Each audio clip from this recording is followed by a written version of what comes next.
Nagtaksil si Zhao Shizeng. Gusto ko nang makipagdiborsyo. Makikipaghiwalay ka ba o hindi? Oo, hihiwalay ako. Sige. Ipakukuha ko sa abogado ang divorce agreement.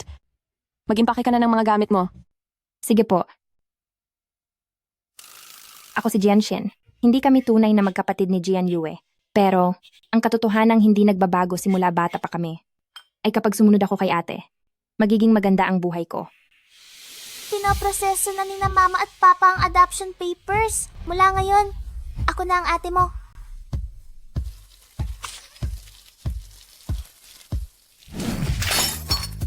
Kapag may nang-api pa kay Jianxin, lagot sila sa akin.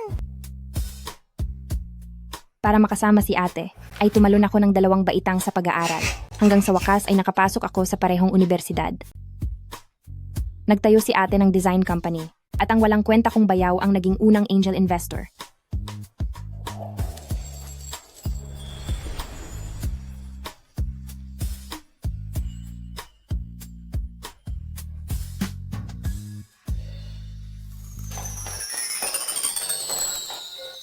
Ate, ngayong kasal ka na, paano na ako? Bilang isang taong sobrang dikit sa ate niya, syempre, kung nasaan si ate, nandoon din ako.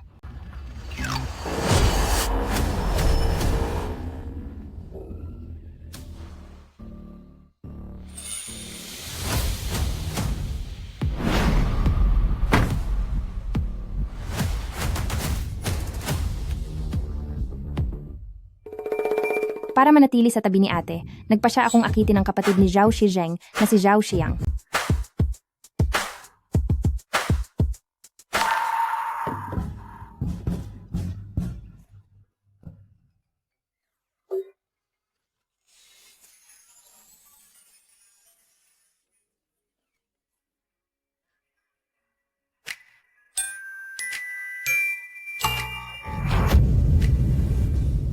Ang sakit.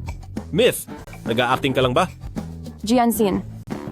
Jianxin, kumusta ka? Meron bang masakit sa'yo? Ate, ang sakit ng braso ko, ang sakit ng kamay ko, ang sakit din ng binti ko, ang sakit ng buong katawan ko.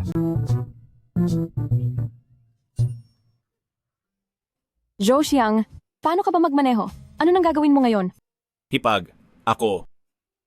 Nakapatay naman ang makina ng kotse ko. Wala akong pakialam. Binangga mo talaga ako. Kailangan mong maging responsable sa akin. Xiang, dalhin mo siya sa ospital. Bilis na. Sige.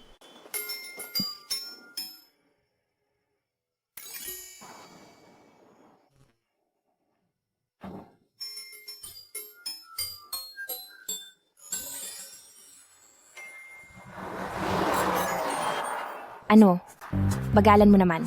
Hindi pwede. Kapag nahuli tayo sa ospital, yung sugat sa braso mo ay gagaling na. Ako.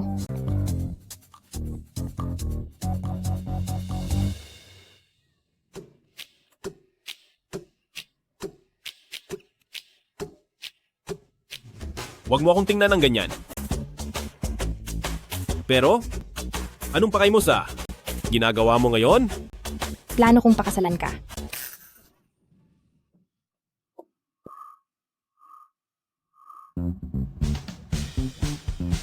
Hindi ko akalain na kahit maliit ka, ang taas din pala ng pangarap mo. Pero, maraming babaeng gustong magpakasal sa akin. Kailangan mong kumapit. Nakakapit na ako.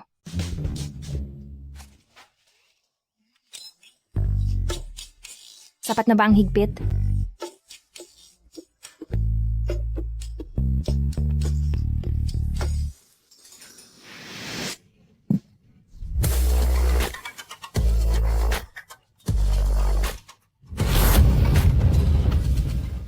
Pakasalan mo ako? O ganito ka ba kasaya? Masaya ako. Uwi na tayo. Narito ang bahay natin. Mali ka. Narito ang bahay. Ano naman kung unang gabi natin bilang mag-asawa? Gusto ko talagang matulog kasama ka.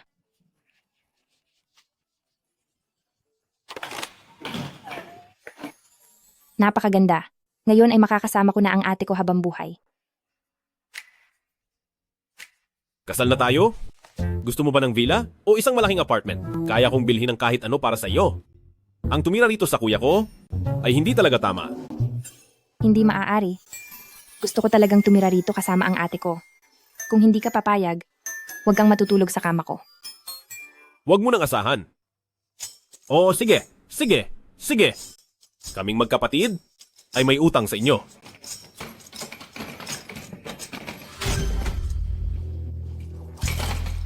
Ang babaeng ito.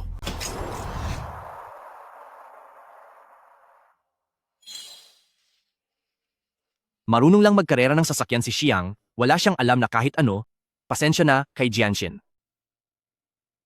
Ganito na lang. Simula ngayon, ay ako na ang magbabayad ng lahat ng gastusin nila. Sige.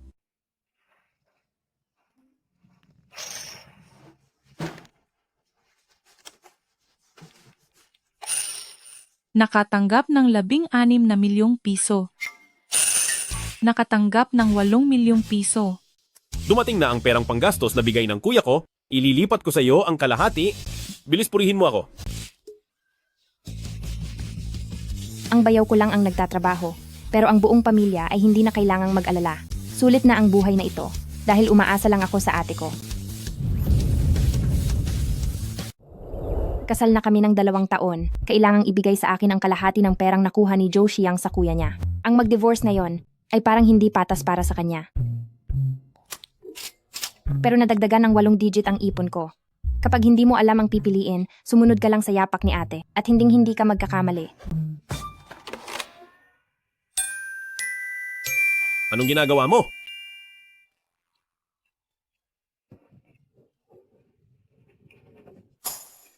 Nag-empake ako ng mga gamit ko. Maglilipat na ako ng bahay.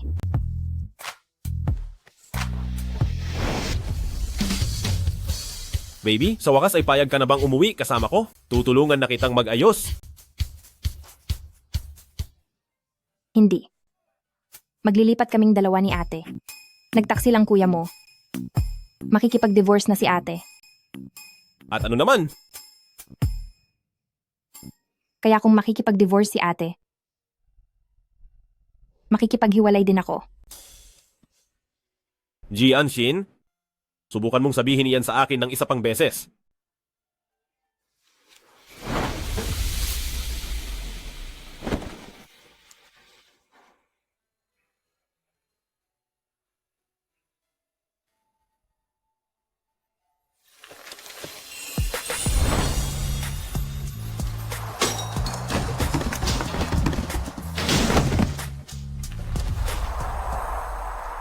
Makikipaghiwalay ka pa ba? Oo.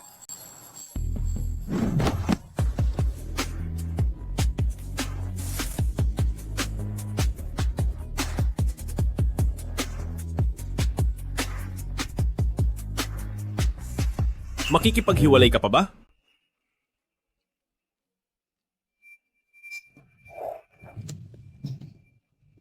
Mukhang hindi ka pa natatanda.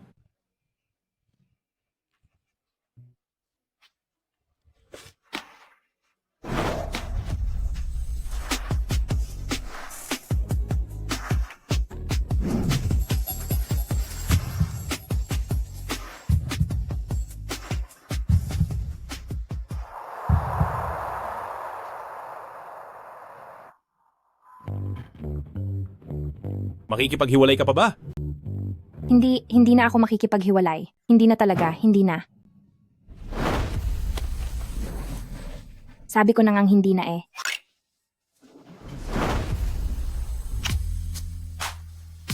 Premyo mo ito. Zhou Xiang, hayop ka. Makikipaghiwalay ako. Kailangang makipaghiwalay. Mamamatay ako kapag hindi ako nakipaghiwalay.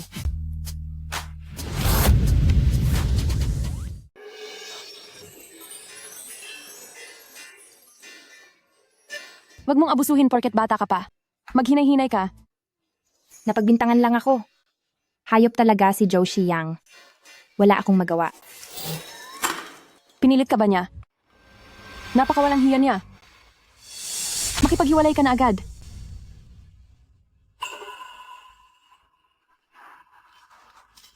Ate, Nalaman mo na ba ang totoo tungkol kay kuya? Totoo ba iyon? Nagsinungaling si CEO Zhao Shizheng na pupunta sa ibang bansa para sa stock market. Pero ang totoo ay lihim siyang nakipagkita sa kanyang unang pag-ibig sa gabi.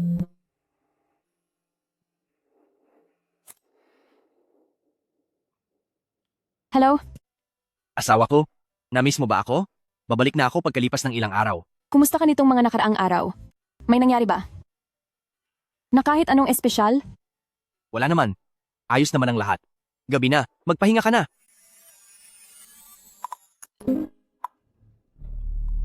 Pinakasalan ka lang ni Zhou Shizheng noon para makalimot sa sakit. Ako ang mahal niya. Ngayon, muli nang nag-alab ang aming pag-iibigan. Kung matalino ka, ibalik mo na siya sa akin.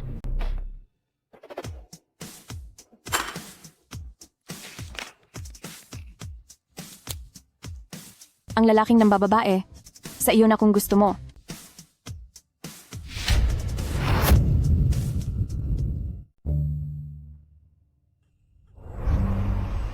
Magdidiborsyo ka pa ba? Hindi natutuloy. Hindi na ako makikipaghiwalay. Hindi na talaga.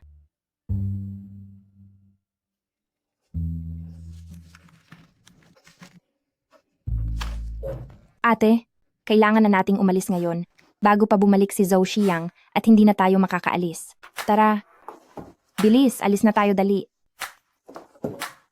Mga madam, mag-isip-isip po muna kayo. Kapag umalis kayo, paano ako magpapaliwanag kay Ginoong Zhou? Patay na. Katapusan na natin. Hindi ko matawagan ang panganay na amo.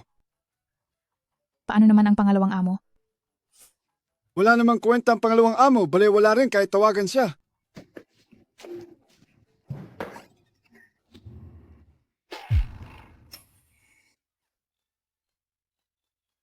Bakit parang pasan niyo ang daigdig? Tumakas na ang asawa mo.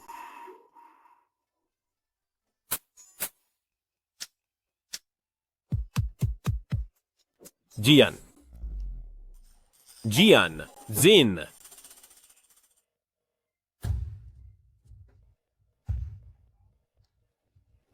Ang lakas na ng loob mo Nagawa mo pa talaga akong i-block. Ganoon nga po ang nangyari. Siguro po ay mas mabuting pabalikin na agad ang panganay na amo. Munting sinungaling? Kapag nahuli kita, hindi kita pakakawalan.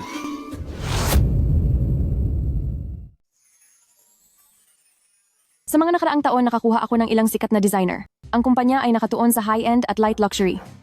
Nagpublic na ang kumpanya noong nakaraang taon. Ate, ikaw na talaga ang pinakamagaling. Maayos naman ang paglago ng kumpanya. Hahatiin natin ng pantay ang mga kita. Narito ang lahat ng mga kinita mo. Sinong nagsabing masama ang maging paborito ni ate? Napakaganda kaya nito. Tara na, Bakit? Saan tayo pupunta? uuwi na sa bagong bahay. Tara.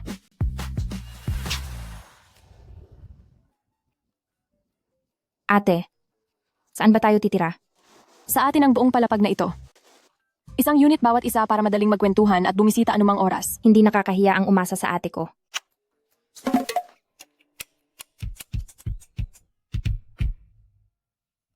Yang master, hindi pa rin po maabot ang telepono.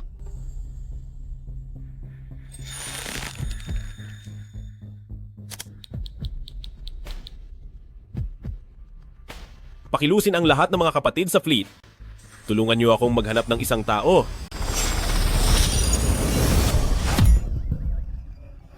Bakit parang may masama akong kutob? Jianshin, kain na tayo. Sige.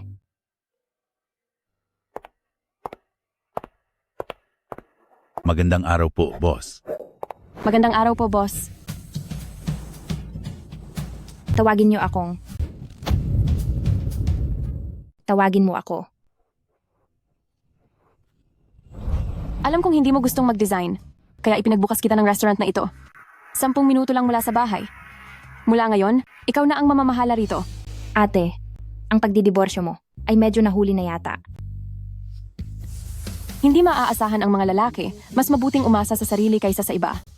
Umasa ka sa sarili mo at aasa naman ako sa iyo. Dahan-dahan lang sa pagkain. May meeting pa ako mamaya. Huwag kang mag-alala. Siguradong palalakihin ko ng maayos ang restaurant na ito.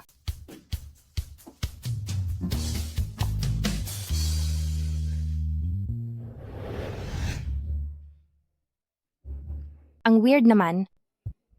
Ang sarap-sarap naman ng pagkain dito. Pero bakit matumal ang negosyo? Kahit masarap ang tinda, mahirap mapansin kung tago ang pwesto. Siguro kulang lang tayo sa promotion.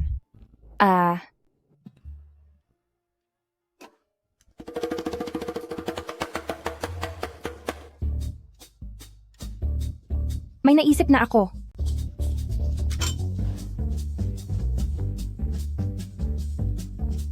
Hello sa inyong lahat. Welcome sa Sinue Private Cuisine.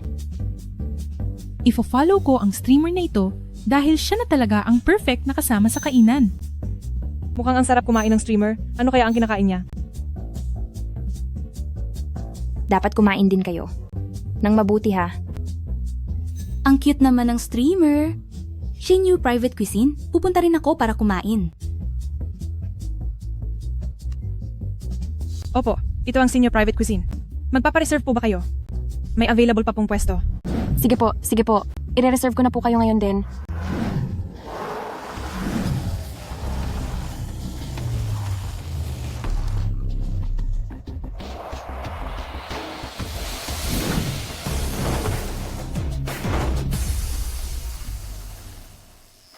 Nahanap mo na ba siya? Nahanap ko na. Nasaan siya? Nagla-livestream siya. Totoo ngang nagla-livestream siya.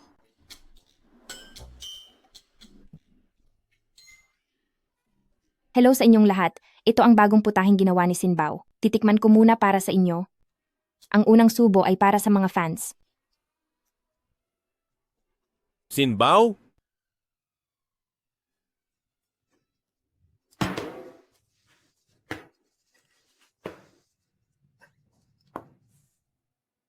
Pinahirapan mo talaga ako sa paghahanap sa'yo.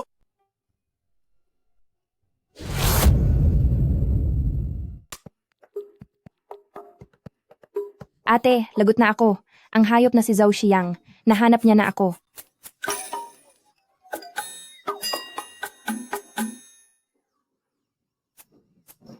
Hi. Kakain ka rin ba rito?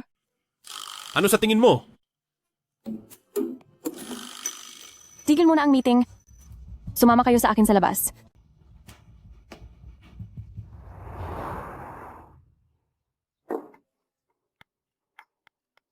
Kahit na si Jian Yue pa iyan, ay gustong makipag-divorce sa kuya ko? Bakit ka nakikisali? Hindi naman ako nag-cheat. Noong magpakasal tayo, pinilit at tinukso lang kita. Hindi mo naman ako gusto, kaya maghiwalay na lang tayo ng maayos. Sinong nagsabing hindi kita gusto?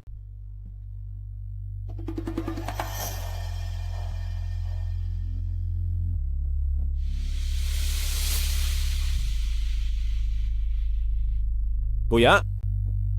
Sino siya? Si Jianxin, ang kapatid ni Jian Yue. Isa siyang masunuring babae. At tinamaan ako sa kanya sa unang tingin pa lang. Sayang lang at kapatid siya ng hipag ko. Kailangan kong mag-isip kung paano siya mapapasakin.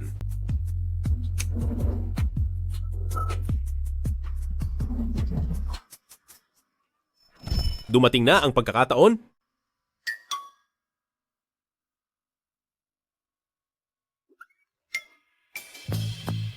Ikaw ang unang lumapit sa akin noon.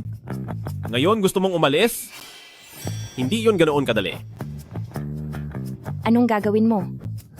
Sinasabi ko sa'yo, kapag sinubukan mo pang tumakas, ay ikukulong kita. Para habang buhay, ay hindi ka na makakalabas. Sino ang nagbigay sa'yo ng lakas ng loob?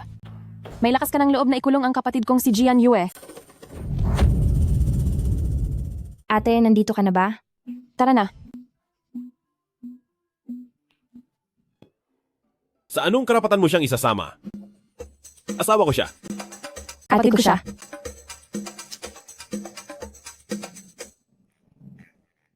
Hipag, makikipagdiborsyo ka ba? Pero hindi mo pwedeng paghiwalayin kaming dalawa. Siguradong mayroon lang itong hindi pagkakaintindihan. Kaya mas mabuti pang umuwi muna tayo at hintayin nating makabalik si kuya. Wala ka bang ginawang mali? Hindi ba't ikaw ang namilit kay Jianxin ng walang preno? Bakit pati iyan sinasabi mo? Ikaw? Tungkol naman sa kung anong ginawang mali ng kuya mo. Pauwi ka na lang at tanungin mo siya. Pero bago iyan, kung magtatangka ka pang hawakan si Jianshin, sa tingin ko kahit ang kuya mo ay hindi ka maililigtas. Ang galing talaga ni ate.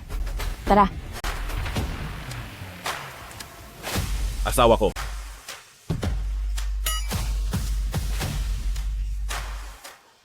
Jianxin, sumama ka sa akin pabalik. Jianxin, Jianxin.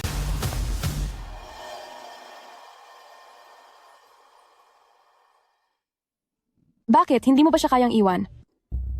Siyempre hindi. Tulungan mo akong habulin ang kotseng iyan. Isesend ko sa iyo ang plaka mamaya. Humanda ka sa akin, Jianxin. Lumalaban ka na talaga ngayon. Kapag nahuli kitang muli, talagang ikukulong na kita.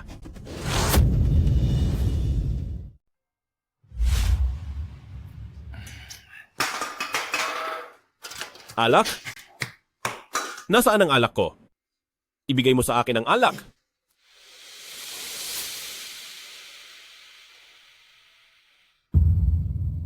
Zhou Xiang, sino ang nagsabi sa iyong magpakalasing? Kuya? Paano kung matakot si Jianshin sa sobrang pag-inom mo? Paano ako magpapaliwanag kay Jian Yue? Huwag kang mag-alala, kuya. Hindi na kailangang magpaliwanag. Matagal na silang umalis ni ate at Jianxin. Ano?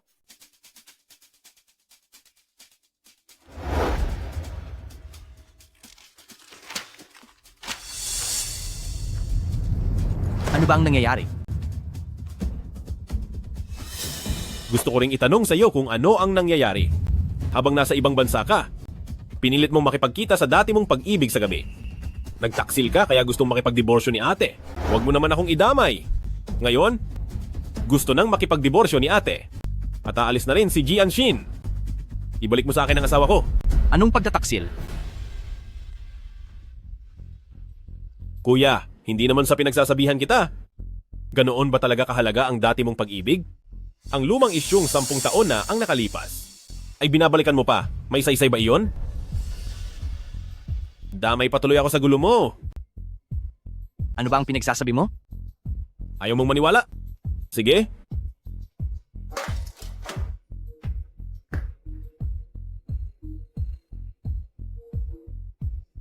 Tingnan mo mismo.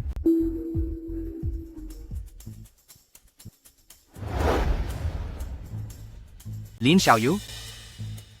Nagkataon lang ang pagkikita namin, dinala siya ng kliyente sa hapunan. Sa buong oras na iyon, itinuring ko lang siyang estranghero. Aling pahayagan ba ang nagpapakalat ng chismis na ito? Talaga?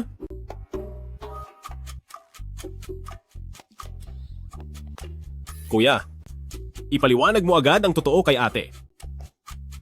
Kung ganoon, hindi ko na rin kailangang makipagdiborsyo.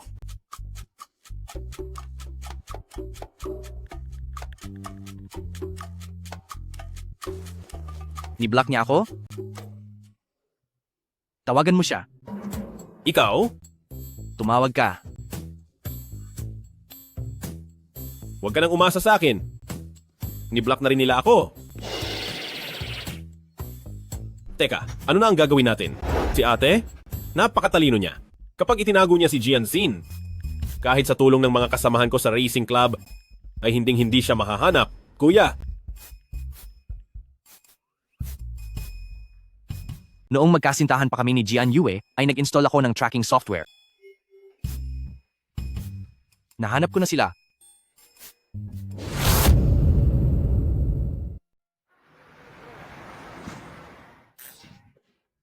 Ate, kapag nag-divorce, kailangan ba talagang personal na pumunta? Kung hindi, ano pa? May posibilidad ba na hindi ako pupunta pero hiwalay na kami? Hindi mo kailangang matakot. Kapag may ginawa sa'yo si Zhou Xiang, hindi ko siya mapapalampas. Hindi naman ako natatakot sa kanya. Ang totoo, ano lang kasi. kumain ka na. Lalamig na iyan. Huwag mong sayangin ang effort ko. Kumikita na ang racing club ko. Ikaw ang boss, madam? Siyempre, may parte ka.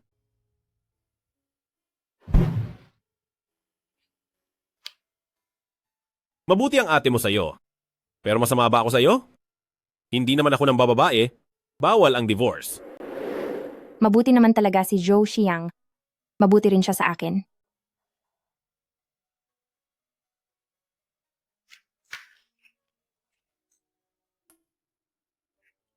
Alam kong mahina ang loob mo at takot kang guluhin ni Zhou Xiang. Ganito na lang, lalabas ako para sa negosyo. Isasama na lang kita para makapag-relax ka. Lalaki lang iyan. Kahit ilan pa ang gusto mo. Hahanapan ka ni ate.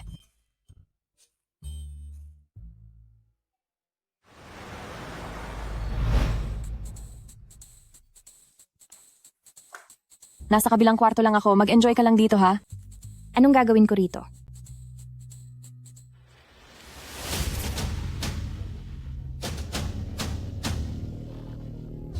Heto na sila.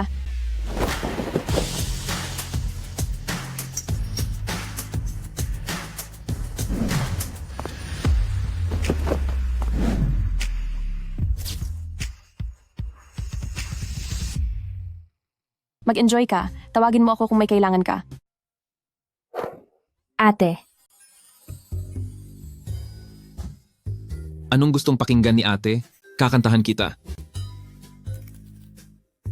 hindi na. Kaya ko namang kumanta mag-isa. Gusto mo ba ng prutas, ate? Binalatan ko na. Susubuan kita gamit ang bibig ko. Huwag na, huwag na. Kaya ko nang kumain mag-isa.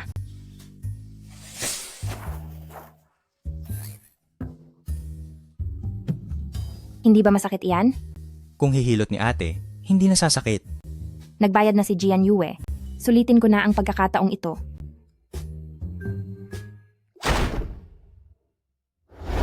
Jianxin, ang abs na ito, masarap bang hawakan? Jianxin, masarap ba hawakan ang abs na ito?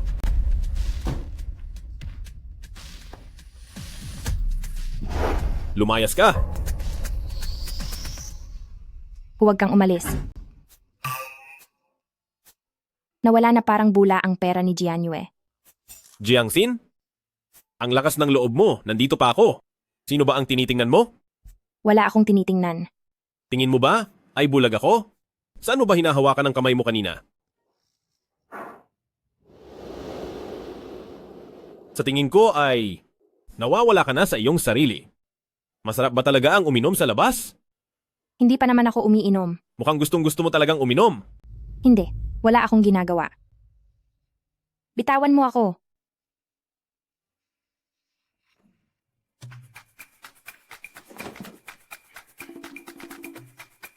Dahil gustong-gusto mo, hahayaan kitang hawakan ito hanggang sa magsawa ka. Hindi ko gusto. Hindi na ako hahawak. Hindi mo ba gustong humawak? O hindi mo lang gustong hawakan ang sa akin? Magsalita ka. Saan ba ako nagkulang? Hindi ka makakaalis hanggat hindi ka sumasagot? Hindi sapat ang tigas mo. Hindi man lang makapagbukas ng takip ng bote ang abs mo. Ako.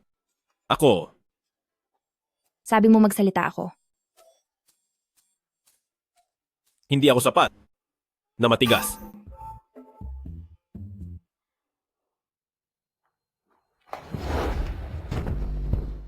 Kung matigas ba ako o hindi, malalaman mo kapag sinubukan mo. Zhou Xiang, ano ang ginagawa mo? Umalis ka sa ibabaw ko. Ngayon ay natatakot ka na dahil napakasutil mo. Mukhang kailangan talaga kitang ikulong para hindi ka na makapunta kahit saan. Subukan mo lang. Kapag ikinulong mo ako, hinding-hindi ka papatawarin ng ate ko.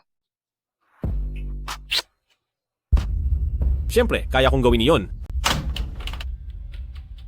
Kuya, tulungan mo ako. Tamang-tama. Hanggat bantay natin si Jianxin, tiyak na babalik si Jian Yue.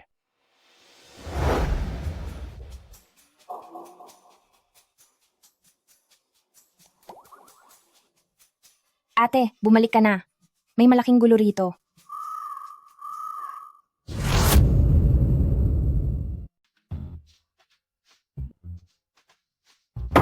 Ikaw na maliit na sinungaling, nangako ka sa akin na hindi tayo magdidiborsyo. Ang divorce agreement sa bahay. Ay ano ang ibig sabihin nito? Ano? Hindi ko alam. Nagmamaang-maangan ka ba sa akin? Sadyang wala lang talaga akong alam.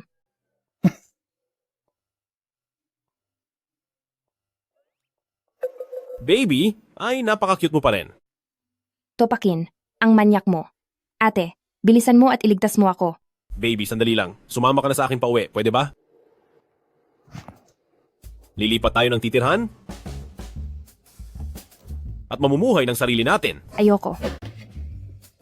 Hinding-hindi ko iiwan si Jian Yue. Ang mundo ko ay nawawalan ng kulay kapag wala si ate. Huwag kang ganyan. Hindi mo ako kayang buhayin.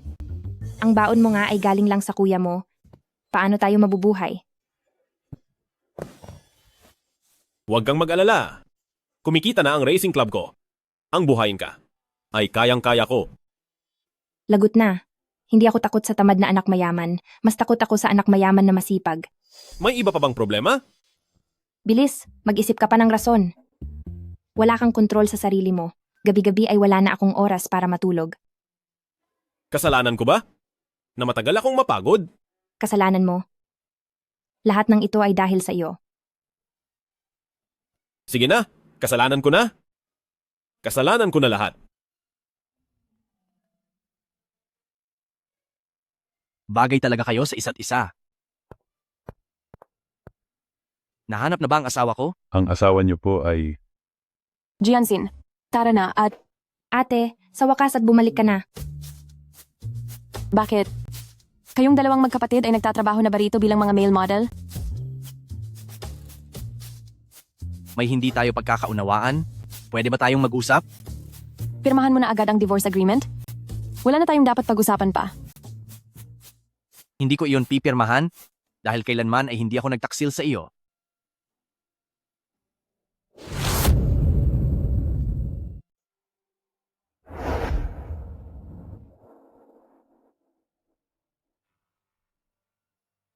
Ito ang buong itinerary ko noong nasa business trip ako sa ibang bansa. Palihim lang na kinuha ang mga litratong nasa internet. Kumain lang ako kasama ang ilang business partner, nagkataon lang na nagkita kami. Hindi ba siya ang dati mong kasintahan na itinuturing mong pinakamamahal?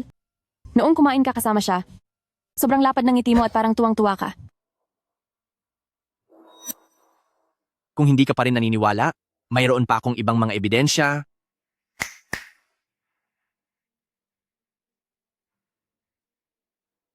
Magandang araw po, madam. Iba talaga ang ate ko, ang tindi ng pasikat. Kung gusto mo, dadalhin kita sa club. Ipatitipon ko ang mga tropa ko para salubungin ka ng may pila. Hindi ko gusto.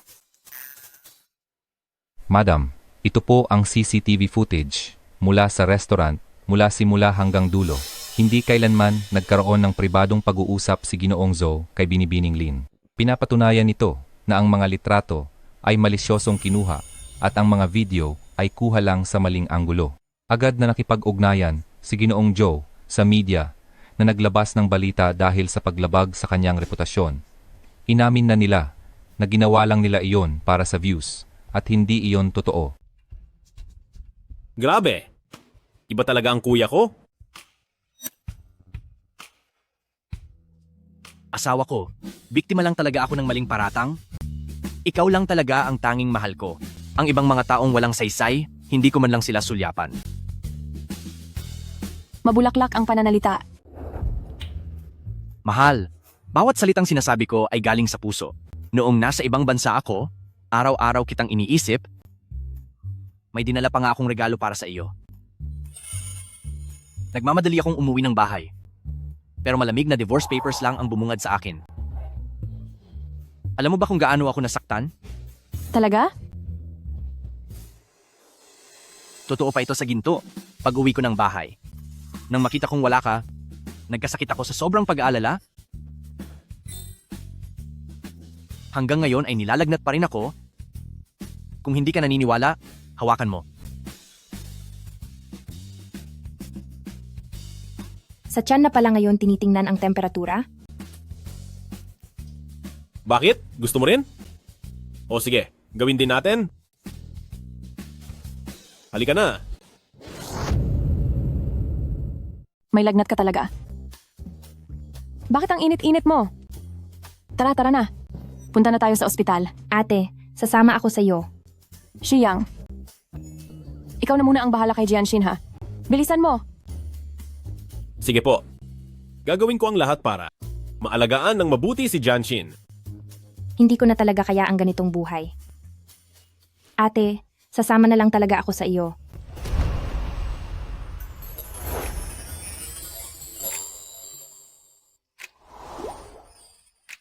Silang mag-asawa ay, sa wakas ay nagkaayos na at lalong naging sweet sa isa't isa.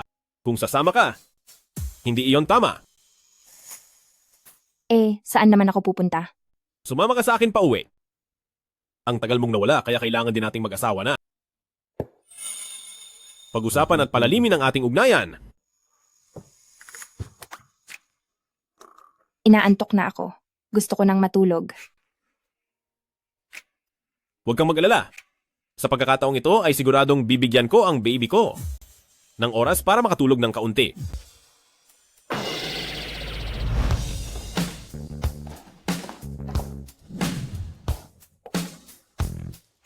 Sa pagbabalik ko sa bansa, kukunin kong muli ang lahat ng nararapat na sa akin.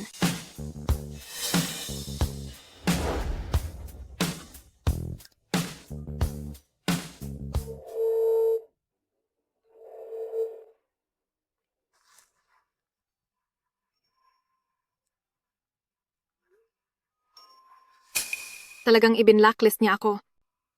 Siguradong gawa ito ng babaeng iyon na si Jian Yue. Kung ganoon, na ay huwag niyo akong sisihin kung maging malupit ako. Hello po, tita. Kababalik ko lang po rito sa bansa. May oras po ba kayo? Gusto ko po sana kayong ayayain na kumain sa labas. Sige po, hihintayin ko kayo.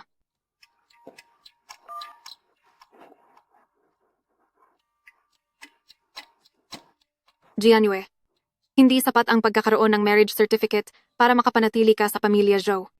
Magkakaalaman na lang tayo.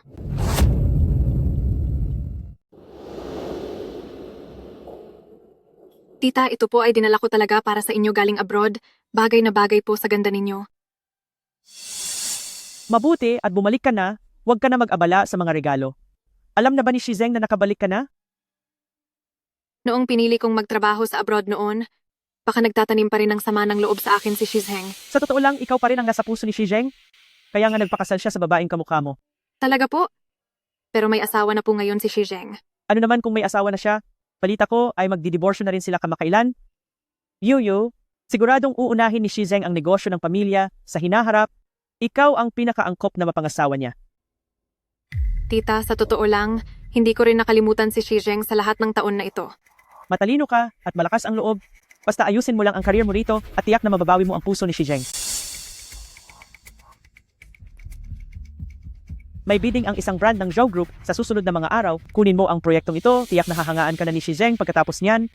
Salamat po, tita. Sisiguraduhin kong mananalo ako sa bidding. Kahit na ayos na ang gulo tungkol sa pambababae, hindi dahil wala kang balak ay wala na ring balak ang iba. Linisin mo ang lahat ng mga babaeng umaali-aligid sa labas. Kapag sumakit na naman ang ulo ko sa kanila, hindi ako magdadalawang isip na palitan ka agad. Mahal kong asawa, pangako. Hinding-hindi na mauulit ang sitwasyong ito.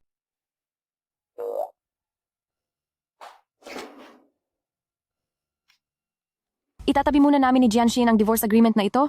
Titingnan muna namin ang kilos ninyong magkapatid bago magdesisyon kung magdidiborsyo ba o hindi. Sige po, mahal kong asawa. Anong sige ka dyan? Ako kaya ang pinaka-inosente rito. Ayun na ang desisyon. Ayun na ang desisyon. Nakakita na ako ng mga anak na namemerwisyo sa magulang. Pero wala pa akong nakitang kuya na namemerwisyo sa sariling kapatid. Sumusunod naman ako sa pagiging mabuting lalaki. Bakit ganito? Pati ako ay nadamay pa rito.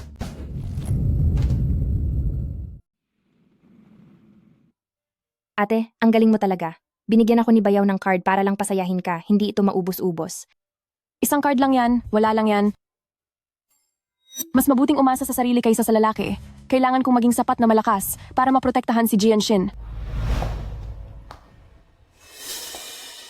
Hindi ba si Jian Yue yon? Sakto, makaharap nga siya. Jianshin. Bakit? Tingnan mo. May bidding sa loob ng 3 araw. Nagdesisyon ako na dadalhin ko ang dinesenyo kong high-end na gown para lumahok sa bidding. Kapag nagtagumpay tayo, magiging kilala na ang brand natin sa buong mundo. Pagdating ng oras na yon, hindi na natin kailangan ng kahit sino. Ako ang magiging pinakamalakas mong sandigan. Ate, ang galing-galing mo talaga. Kayang-kaya mo yan. Ikaw, sasali rin sa bidding? Masyado ka namang ambisyosa. Ikaw pala. Magkamukha nga talaga tayo. Nitong mga nakaraang taon, akala ng mga nakakaalam ay may asawa na si Zheng. Pero sa mga hindi, iisipin nilang nakahanap lang siya ng kapalit. Sino ang kamukha mo? Ang pangit mo kaya. Kung kasing pangit mo lang ako, mahihiya akong lumabas sa umaga. Anong sabi mo? Sabi ko pangit ka. Jian Yue, hindi mo pa siguro alam. Sa bidding sa loob ng 3 araw, ako ang magre-representa para sa Joe Group. Hulaan mo kung sino ang nagpa-handle sa akin nito. Ano ba talaga ang gusto mong sabihin? Ang tunay na nararamdaman ng isang lalaki ay hindi nakikita sa mga sinasabi niya, kundi sa kung ano ang ginagawa niya. Ang isang babaeng palamuti lang sa bahay ay walang masyadong halaga. At ako lang ang tanging karapat-dapat na tumayo sa tabi niya. Saan galing ang masamang babaeng ito? Napilit kaming pinag-aaway. Mali ba ang sinabi ko? Kung hindi, bakit hindi ibinigay ni Zheng sa kanya ang pamamahala ng proyekto? Ang kapal talaga ng mukha. Hoy, mga tao rito. Halika kayo rito, tingnan nyo ito. May kabit dito na nang aagaw ng asawa. Nakakita na ako ng makakapal ang mukha, pero hindi kasing kapal ng isang to. Talagang iskandalosa. Umalis ka na rito. Ate, wag mo na siyang patulan. Hindi kanya kayang tapatan kahit sa isang hibla lang ng buhok mo. Basta, poprotektahan kita mula ngayon. Sige. Lumaki na si Jianxin at kayanan niyang protektahan ang ate niya. Ate, sa bidding conference 3 araw mula ngayon, sasama ako sa iyo. Kailangang masaksihan ko mismo ang pinakamagandang sandali mo. Makukuha natin ang bidding gamit ang ating galing. Sige.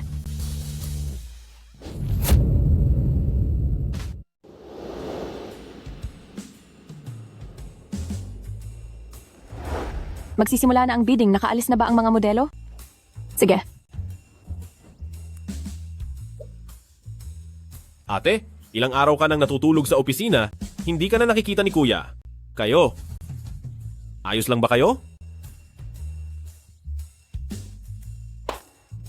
Ayos lang kami. Naging abala lang nitong mga nakaraang araw. Dahil sa bidding. Hindi ito mukhang ayos lang. Sana huwag na kayong mag-divorce. Ayaw ko talagang magkahiwalay kayo. Malayong malayo ang mga ito kumpara sa mga disenyo ni ate. Siguradong magtatagumpay tayo sa bidding na ito. Nasaan na ang mga modelo natin? Malapit na tayong sumalang ayon sa pagkakasunod-sunod. Kumuha talaga ako ng mga sikat na modelo para sa bidding na ito. Kakatawag ko lang sa kanila. Nasa daan na sila. Kapag si ate ang kumilos, siguradong walang palya. Gawin ninyo ng malinis ang trabaho. Hindi kayo mawawalan ng gantimpala kapag nagtagumpay kayo. Jian Yue, Jian Yue, ngayong araw ay ipapakita ko sa iyo na hindi lang ang taong gusto mo ang hindi mo makukuha. Pati pera ay wala kang makukuha kahit isang kusing. Tawagin na natin ang susunod na grupo, ang designer ng Joe Group na si Lin Xiaoyo.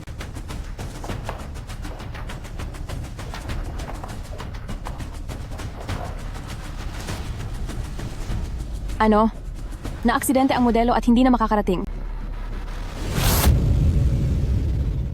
Ang high-end na gown na ito ay gawa sa 10,000 beads na tinahi ng kamay para ipakita ang elegansya at karangyaan. Ang 10 patong ng tila mapuputing ulap ay parang maningning na galaxy kapag nasisinagan ng ilaw.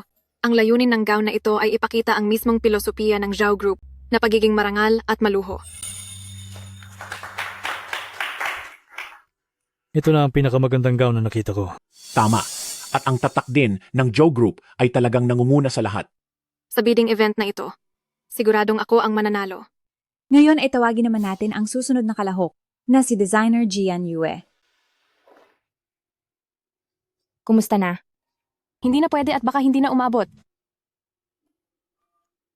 Tinawagan ko na ang lahat ng kakilala ko. Pero lahat sila ay kalaban natin. Kahit sino sa kanila ay hindi payag na pahiramin tayo ng modelo. Tinatawagan ng grupo ni designer Jian Yue para maghanda. Hayaan na lang. Baka ito na talaga ang tadhana natin. Paanong hahayaan na lang? Ate, alam ko na, kapag pinalampas natin ang bidding na ito, ay mawawala na ang tsansa nating makipagtulungan sa mga international brands. Narito na tayo. Kaya dapat nating ituloy ito. Hindi ba pagrampa lang naman iyon? Ako na ang gagawa. Hindi. Magagawa ba niya talaga ito? Walang mas nakakaalam sa gusto ko kundi siya. Ako ang magpapaliwanag ng konsepto. Protektahan mo si Jensin, pumunta ka sa backstage para magpalit, at rumampa.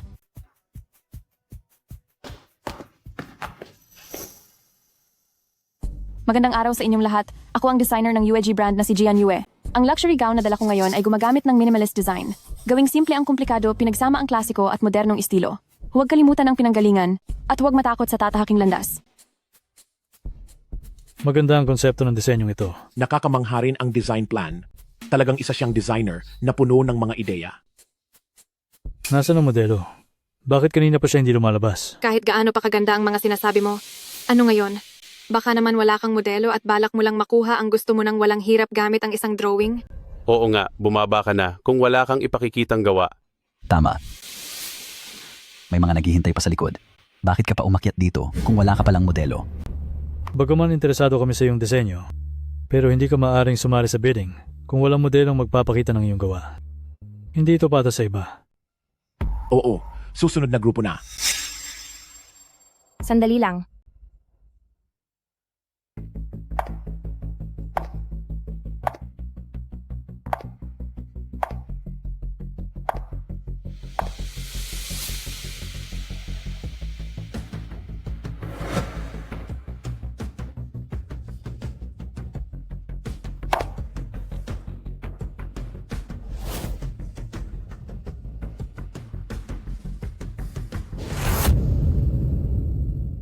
Napakaganda. Talagang napakaganda nito. Ito ang aking likha. Ang konsepto ng disenyo ay tunggalian at kaayusan. Pandarambong at bukang liwayway. Mama! Nakakita po ako ng totoong anghel. Ang matalo sa ganitong disenyo ay talagang katanggap-tanggap para sa akin. Napakasigla nito. Bagay na bagay ang aura ng modelong ito sa disenyong ito. Sigurado akong magiging sikat na sikat ang high-end fashion na ito. Hanga na kung hanga, pero bawal kumuha ng litrato. Ito ay ang aking asawa. Oo nga, oo nga. Asawa ko rin siya. Wala ka namang asawa eh. Bakit mo inaangkin ang asawa ko?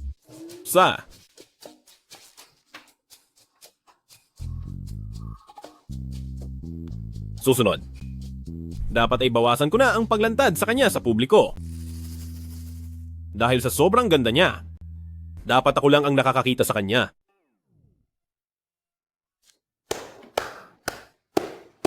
Napakamangha ng disenyong ito. Ang binibining ito ay parang isang totoong anghel. Pinadali ang komplikado at nagbalik sa natural na anyo. Ipinapahayag ko na ang nanalo sa bidding na ito ay ang UEG brand. Yehey. Ate, ang galing. Alam ko talagang ikaw ang pinakamahusay. Dahil iyon sa mayroon akong pinakamabuting kapatid. Paano itong nangyari? Ang Jianshin na ito ay paulit-ulit na sinisira ang mga plano ko. Hindi pa tayo tapos sa kanya. Ate, nakuha natin ang kontrata sa bidding na ito. Nagpa-order na ako ng masarap na pagkain para sa atin. Mag-celebrate tayo ng mabuti. Sige.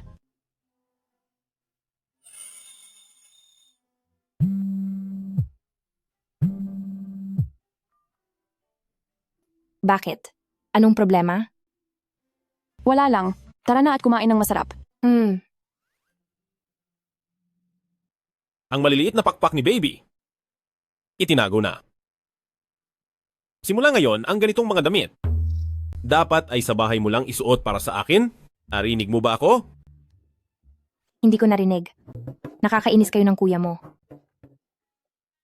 Ako, si Kuya, ay nararapat lang na mapagalitan?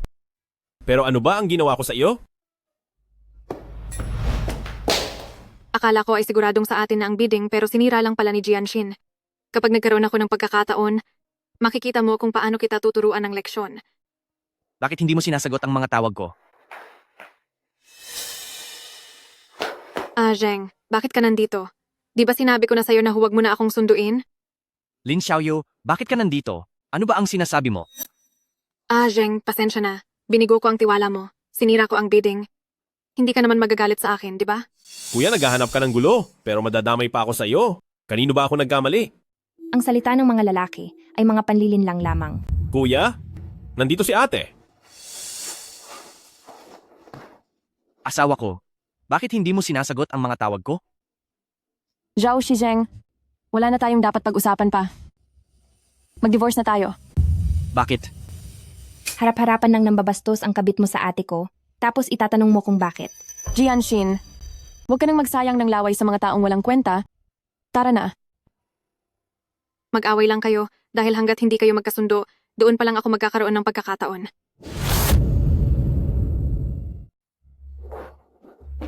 Kuya, sabi ni Lin Xiaoyu ay ikaw ang nagpadala sa kanya bilang kinatawan ng Zoo Group para makipagkumpetensya sa asawa mo sa bidding.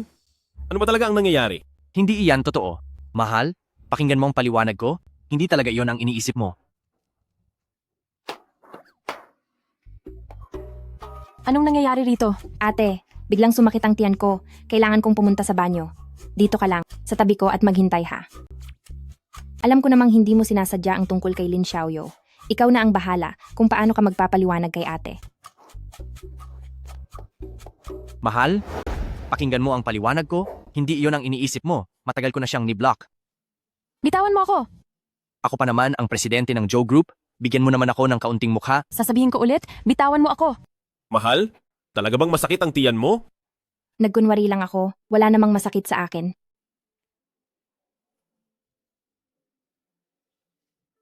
Ang pamilyang ito ay mawawasak kung wala ka.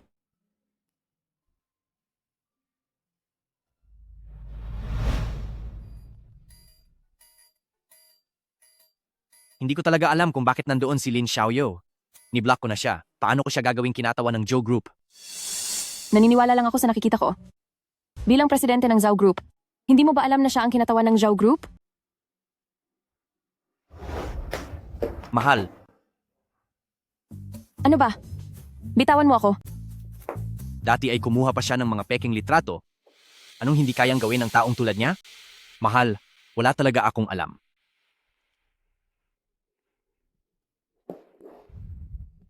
Kahit anong mangyari, hindi dapat kita nadamay sa mga gulo na ito. Sige na, saktan mo na lang ako para mawala ang galit mo. Hayaan mo na. Baka sumakit lang ang kamay ko.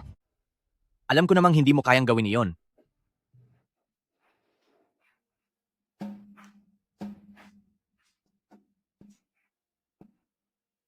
Sabi ko na nga ba, may diskarte talaga itong si kuya. Kung gusto mo,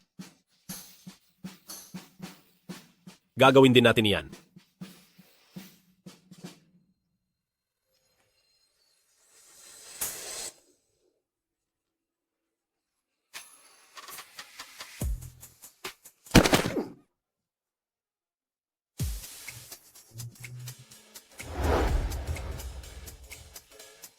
Hi!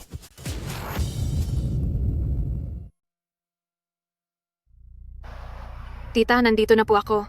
Nakuha mo ba ang bid? Noong una ay sigurado na itong magtatagumpay. Pero sino ang mag-aakala na si Jian Yue ay nagbukas ng sarili niyang kumpanya ng disenyo at sinisira pa ang sariling negosyo? Anong sinabi mo? Nagkakasabwat sina Jian Yue at Jian Xin. Nakuha ng magkapatid ang bid. Naaawa lang ako kina Zheng at Xiyang dahil nakapag-asawa sila ng dalawang babaeng wala namang pakialam sa kanila. Walang kwenta ang magkapatid na yan. Tinarget nila ang dalawa kong anak. Palalampasin ko pa sana kung pera lang ang habol nila. Pero ngayon ay nagtatraidor pa sila. Dapat silang mag-divorce. Masyadong tuso si Jian Yue. Baka hindi siya ganoon kadaling bumitaw. Mukhang tanga naman si Jian Xin. Kaya sa kanya muna tayo magsisimula.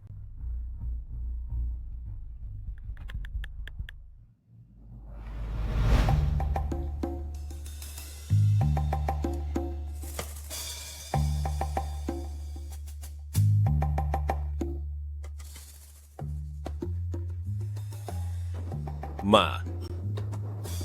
Hello, Ma? May kailangan ka ba? Hindi na ba pwedeng tumawag kung walang kailangan? Ayos lang kung busy ang kuya mo. Pero pati ikaw ay hindi rin ako binibisita. Pati na rin ang dalawa kong magaling na manugang, ang makita sila ay napakahirap talagang mangyari. Hindi lang po talaga nagkakaroon ng tamang pagkakataon. Kung gusto nyo pong makita si Jianxin, dadalhin ko siya rito sa susunod. Wag na sa susunod, ngayong araw na mismo. Bakit? Ayaw ba niya akong makita? Gusto ko po, ma. Babalik na po ako agad para makita kayo.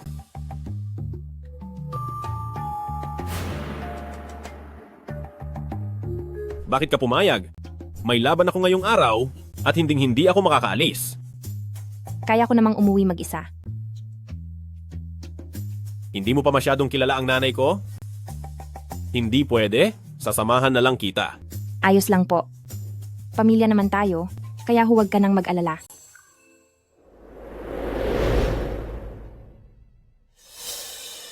Bakit siya nandito?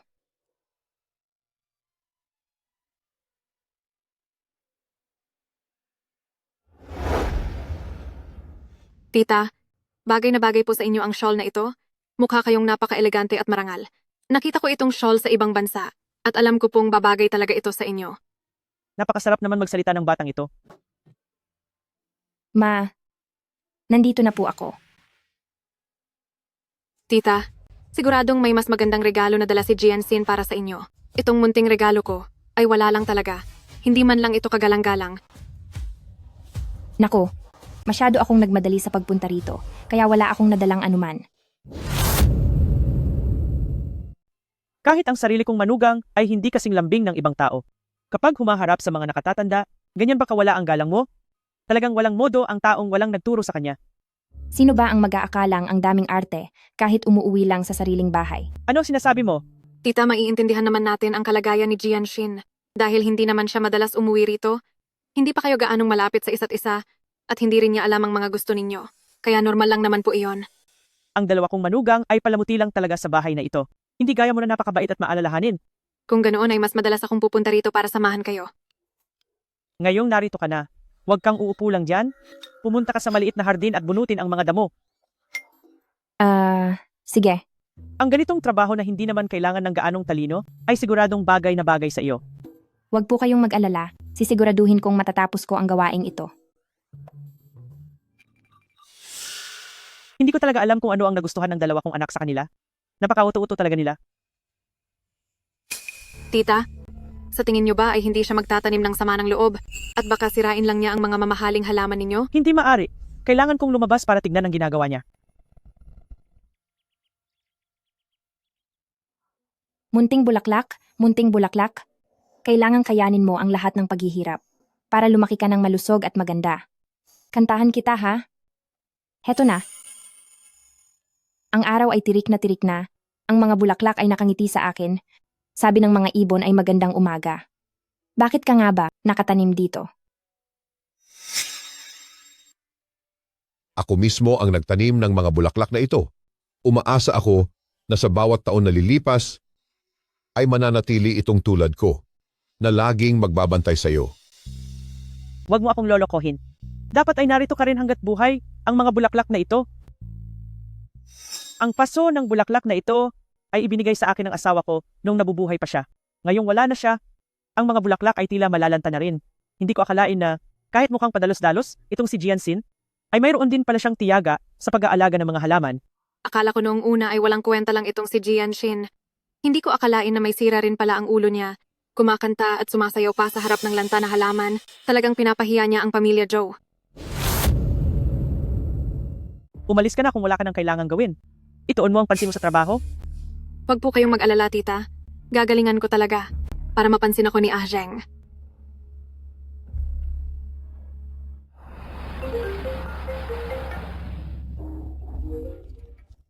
Lin Xiaoyu, wala kang balak magbayad ng utang, ha? Huwag mong isiping ligtas ka na porque nakapunta ka sa Huaxia. Gusto mo bang puntahan kita dyan para hulihin ka? Habit ng habit, bakit pa nagmamadali ka? Maliit na halaga lang naman yan, di ba? Kahit bagsak na ang pamilya Lin, magiging asawa na ako ng tagapagmana ng pamilya Zhou. Ang kakarampot na, perang ito ay mababayaran din kayo.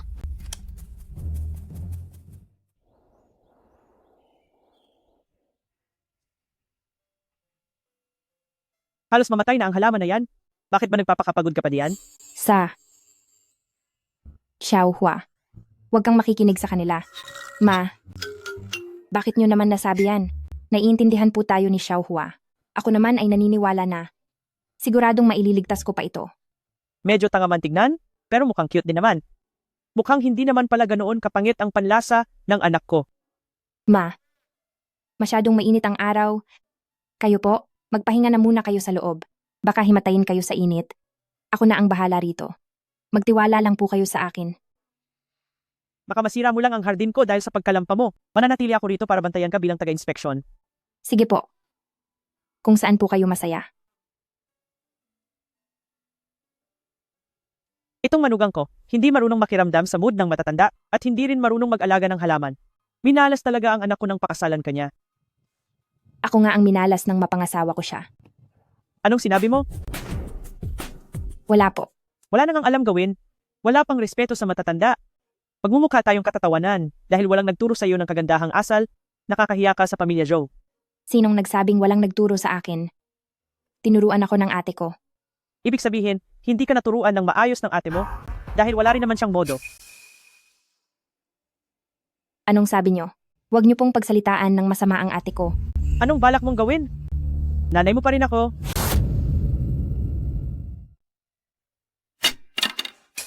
Anong balak mong gawin? Akala mo ba ay napakagaling ng dalawa mong anak? Siyempre, ang mga anak ko ay... Ang bayaw ko ay puno ng mga iskandalo. Araw-araw na lang siyang nagbibigay ng problema sa ate ko. Ibig sabihin lang yan ang anak ko ay... Ang lalaking walang pagpapahalaga sa sarili ay parang bulok na gulay. Ikaw? Anong ikaw? At pati na rin si Zhu Xiang. Ma, kung talagang alam niyo ang tamang asal, bakit hindi niyo siya naturuan ng maayos? Pinagsasabihan mo ba ako? Masyado siyang mapusok at padalos-dalos. Mabilis uminit ang ulo. Palagi na lang nakasimangot at napakaseloso pa. Nakaka-high blood ka? Ma, pati kayo. Sa totoo lang, malaki rin ang problema niyo. Gusto mo bang turuan ang mas matanda sa iyo? Sobra na ito? Hindi na tama ito? Talagang wala ka ng respeto. Kayo naman, napakasakit niyo magsalita. At palagi niyo pang hinahanap ang ikakasakit ng damdamin ng iba. Ang totoo, kapag naririnig ito ng iba, ay talagang nakakalungkot at nakakasakit ng damdamin. Hindi ko maintindihan kung bakit kailangang magsalita ng ganito kasakit sa loob ng pamilya. Ang puso ko, pinapatay mo ako sa galit? Gusto mo ba akong mamatay sa galit? Ma, sabi ko naman sa inyo na pumasok na kayo agad sa loob. Tingnan nyo, na heat stroke na tuloy kayo. Sumasakit ang dibdib ko? Bilis, iuwi mo na ako. Hindi kaya dahil ito sa galit nyo sa akin? Patay na. Paano ako nakagawa ng ganitong kalaking gulo? May security bell doon. Nay, paano ko po kayo matitiis na iwan para lang maghanap ng guwardiya? Hintayin nyo po. Ibabalik ko na po kayo ngayon din.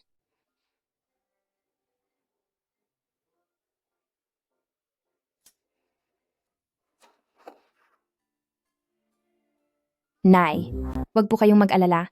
Ako na ang bahala sa lahat.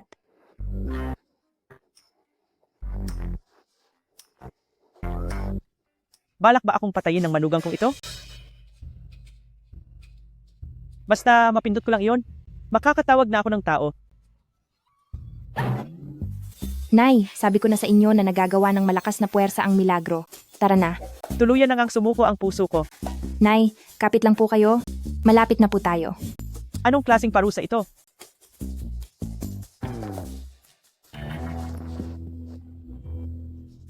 Nay, huwag na kayong magpasalamat. Ito ay tungkulin lang ng isang manugang. Gamot. Ang gamot ko. Ang gamot. Ang gamot ko. Heto po.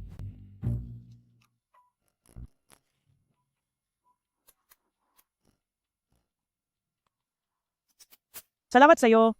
Muntik na akong mamatay sa sarili kong bahay. Patawad po, nanay. Mabuti na ba ang pakiramdam nyo ngayon? Kinakabahan pa rin ako ng kaunti.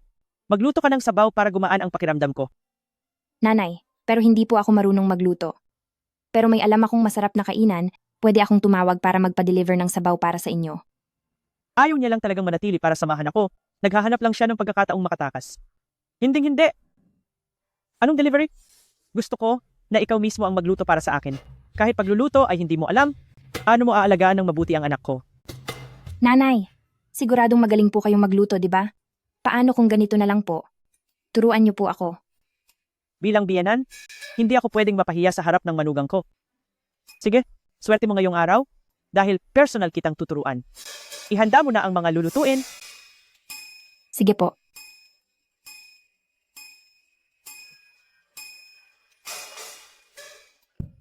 Ang kupad mo, hanapin mo na agad.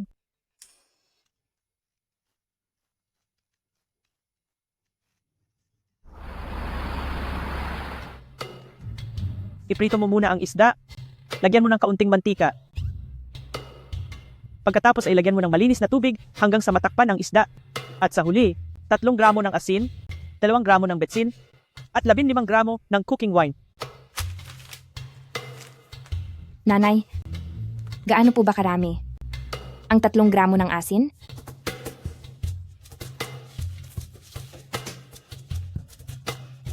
Nakikita mo ba? Ito ang 3 gramo. Ikaw na ang maglagay ng iba pa. Nanay, ang galing nyo talagang tumantya. Ang husay nyo talaga. Kapag natutunan mo ang kahit 10% lang ng galing ko, mabibihag mo na ang puso ni Shiyang. Tama. Ganyan nga.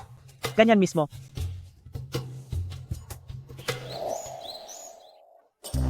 Handa na ang pagkain.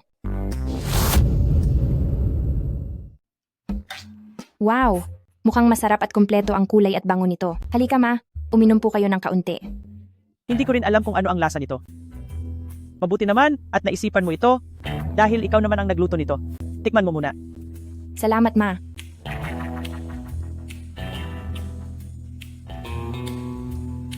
Ano? Masarap ito. Bakit hindi ka na makapagsalita?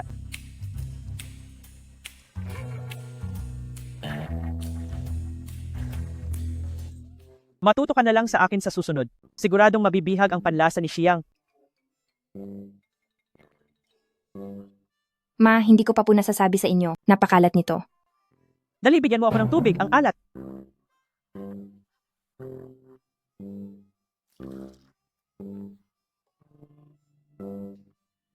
Ma, hindi ka ba talaga marunong magluto? Sinong nagsabi? Ang pagiging lampa mo ang sumira sa sabaw. Sinunod ko naman ang bawat sinabi nyo. Tinuruan na kita ng maigi pero ganito pa rin ang kinalabasan.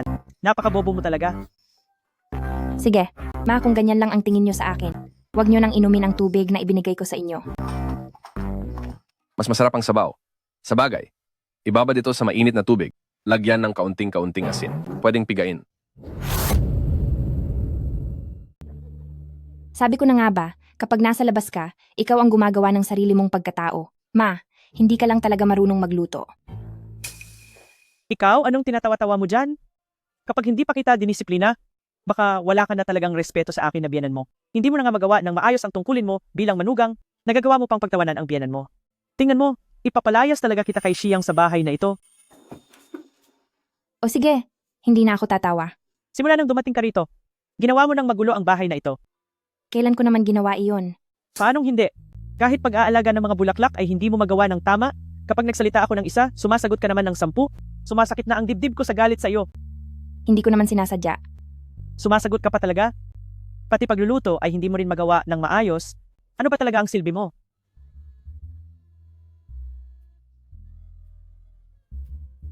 Bakit ka ba umiiyak? Ako nga ang dapat umiyak dito eh. Alam ko namang galit ka lang sa akin. Pinag-iinitan mo ako. Simula nang pumasok ako sa pamilyang Zhao, ay lagi mo na lang akong pinupuna. Ayaw ko na maging manugang ng mga Zhao. Huwag ka nang umiyak. Uuwi na ako.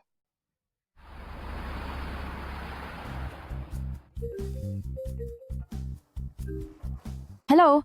Shiyang, nasaan ka? May racing competition ako ngayon? Bakit po, ate? Hindi ko matawagan si Genshin. Hindi mo ba siya kasama? Patay. Pinuntahan niya si mama. May nangyari na kayang masama? Pupuntahan ko siya.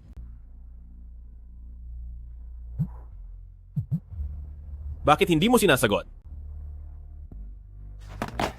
Magsisimula na ang laban? Saan ka pupunta? May kailangan akong asikasuhin. Ikaw na muna ang bahala rito. Teka, ako. May mahalaga akong gagawin? Itigil muna ang meeting. Boss Zhao, handa na ang lahat ng mga partner. Hinihintay na lang ang pagdating niyo para pumirma ng kontrata. Hindi ko na makontak si Jianxin mula nang pumunta siya kay mama. Kailangan ko siyang puntahan agad. Kansilahin ang biyahe? iurong ang kontrata.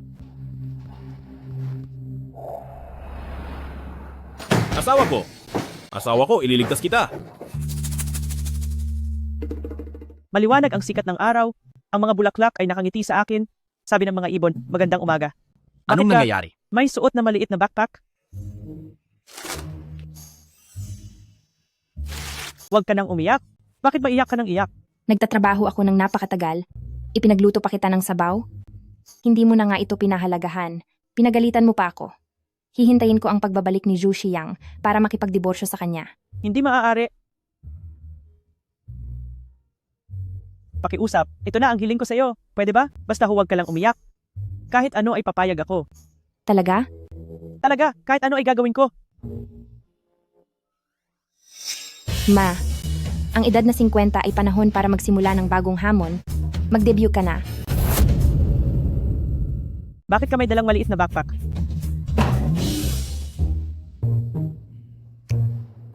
Siguro nakakain ako ng nakalalasong kabute. Siguradong guni-guni lang ito. Bilisan Kulitin mo. mo nga ako.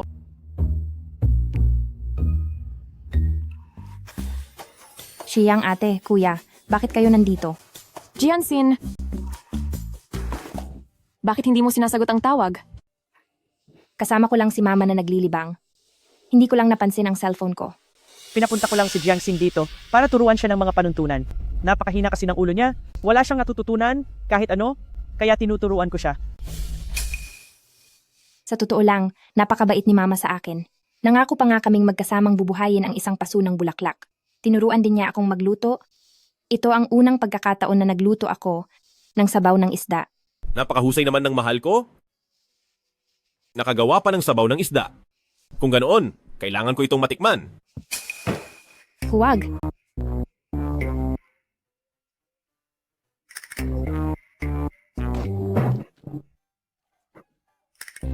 Gusto mo ba akong patayin, asawa ko? Si Jinxin ay walang masamang balak. Pero itong si Jianyue, hindi tayo sigurado. Jianyue, balita ko ay napakagaling mo raw ah.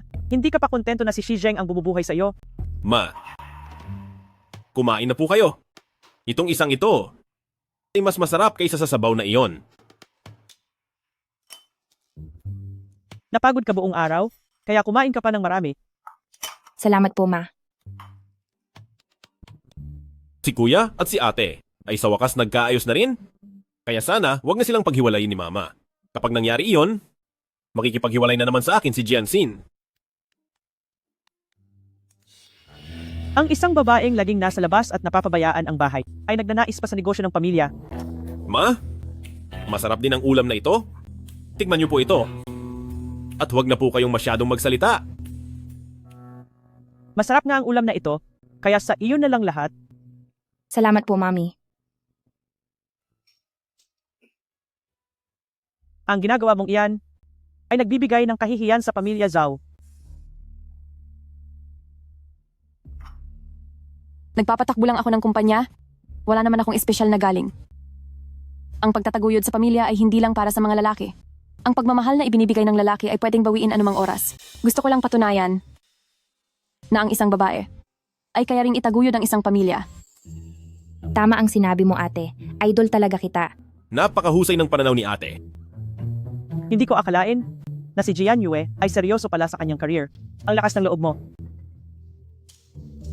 Maganda pakinggan, pero kapag nalugi iyan, pera pa rin ng pamilya Zhou ang mawawala. Napakagaling ni Jianyue, naniniwala ako sa kanya. Kahit malugi pa ay walang problema, hindi naman kapos sa pera ang pamilyang Zhou.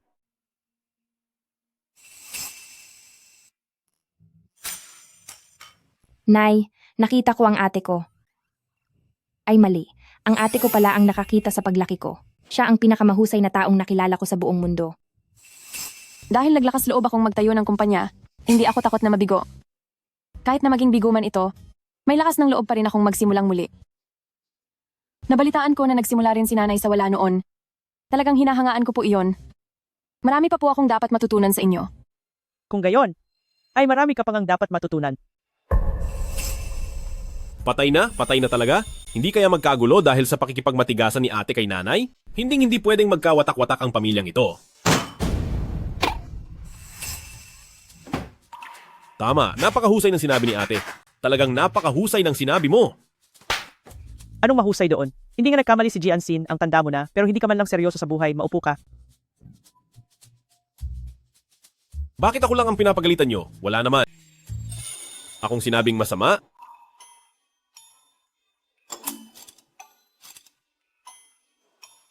Nay. Ano po? Dahil pinagalitan nyo na siya, hindi nyo na po ako pwedeng pagalitan ha.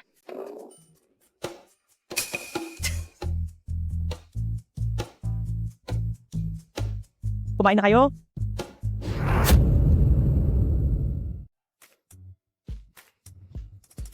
Mahal, hindi ko inakala na ang galing mo pala. At nakumbinsi mo pa ang mama ko. Siyempre naman, inatake si mama sa puso kaya isinugod ko agad siya nang hindi na nag-iisip. Oo nga, Sabi pa ni mama pupunta siya sa Sinue Private Kitchen para suportahan ako. ang galing naman ng mahal ko. Kaya, nasaktan ka ba? Hindi naman. Parang sumasakit lang ang paa ko.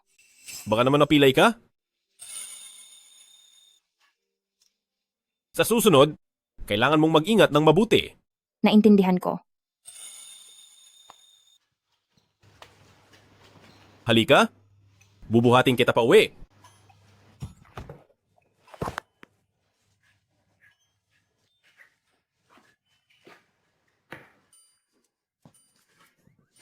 Zhou Xiyang. Parang mali ang direksyong ito. Ibaba mo ako. Dahil tinulungan mo akong alagaan si mama, kaya naman, dapat lang kitang pasalamatan ng husto. Zhou Xiyang. Zhou Xiyang. Wala kang utang na loob.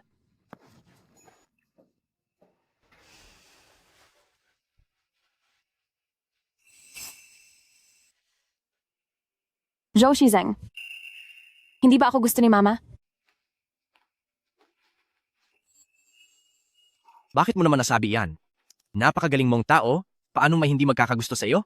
Sa bagay, swerte mo dahil napangasawa mo ako. Pero, naging abala rin talaga ako sa trabaho kaya nakalimutan ko ang ilang mga obligasyon. Dapat noon pa namin dinalaw si Mama kasama si Jianxin. Huwag mo nang isipin ang mga iyon, maging sarili mo lang. Dahil siguro sa kakulangan ko ng atensyon sa iyo kaya nabigyan ng pagkakataon si Lin Xiaoyou na sirain tayo. Bakit hindi natin siya yayain kumain? Para makapag-usap kami ng maayos. Bakit? Wala naman. Naisip ko lang na napakalaki ng puso mo at napakakaakit-akit mo talaga. Napakaswerte ko dahil ikaw ang naging asawa ko. Pagsisilbihan talaga kita ng mabuti. O sige, kailangan mong galingan ha?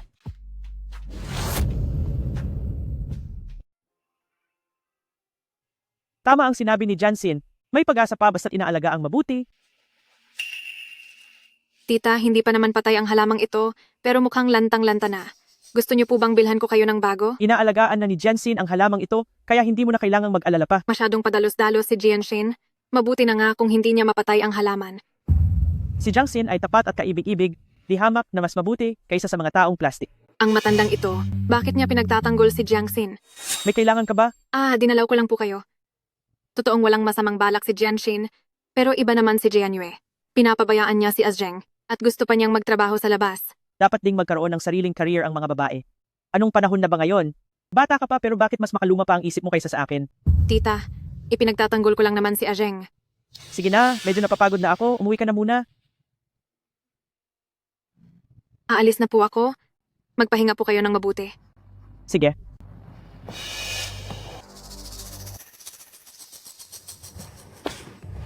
Pati ang matandang ito ay kinakampihan na sina Jianxin at Jianyue. Huwag niyo akong sisisihin sa gagawin ko. Hindi ba't nagbukas si Jianxin ng sariling restaurant? Magsisimula ako kay Jianxin para malaman ni Jianyue kung sino ang kinalaban niya.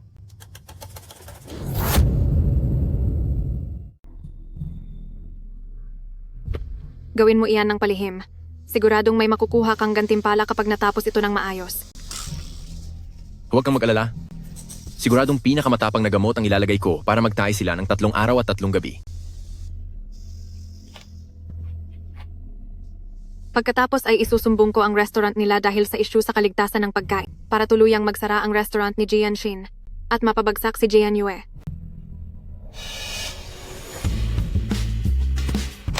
Anong klase ba ang tindahang ito?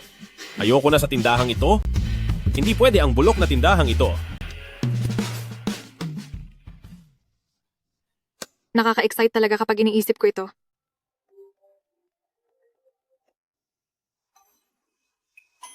Hello, Ajeng. Bakit mo naman ako naisipan? Binibining Lin, kumusta? Ako si Jian Yue. Jian Yue? Binibining Lin, pwede ka bang pumunta sa senior private kitchen? Gusto kitang ilibre ng pagkain para makapag-usap tayo ng maayos. Pasensya na. Wala akong oras. Binibining Lin, hindi ko akalain na darating ka kaagad. Dumaan lang ako, may gagawin pa ako, aalis na ako. Ate. Ate, nandito ka na? Oo. Nandito ako para yayain si Binibining Lin na kumain. Oh, bakit nakatunganga pa kayo riyan? Pasok na. May mga bagong putahe ang chef na sobrang sarap. Ako. Dahil nandito ka na, panauhin ka namin. Zhou Shiyang. Dali, dalhin mo siya sa loob. Sige, halina na. Dito po tayo. Ako.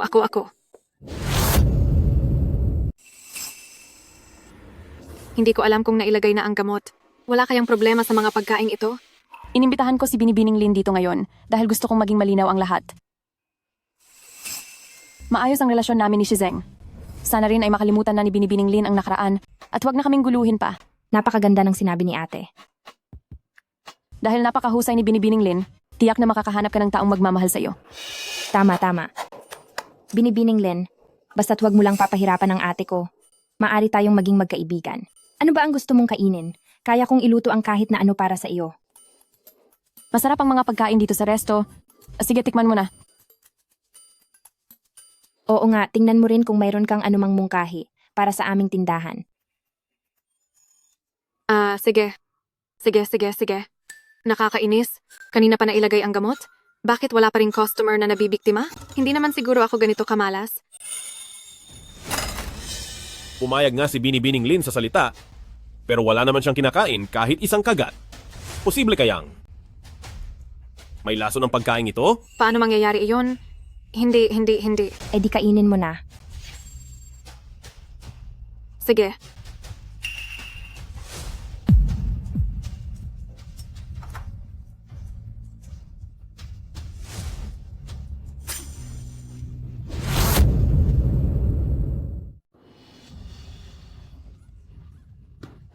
Baby!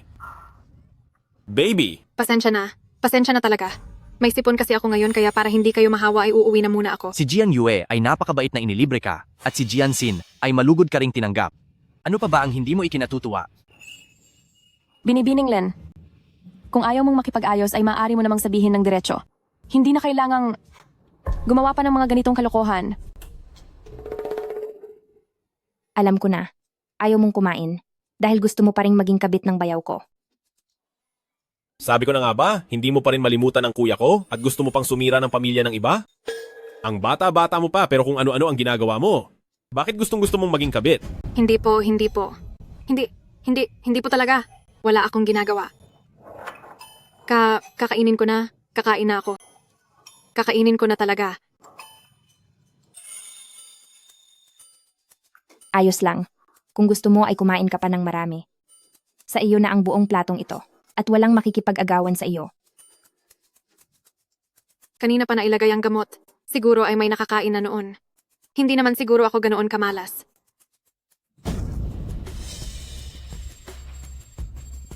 May nakakain ba ng pampurga kaya may nangyaring masama? Napakabuti naman. Ito na ang pagkakataon ko.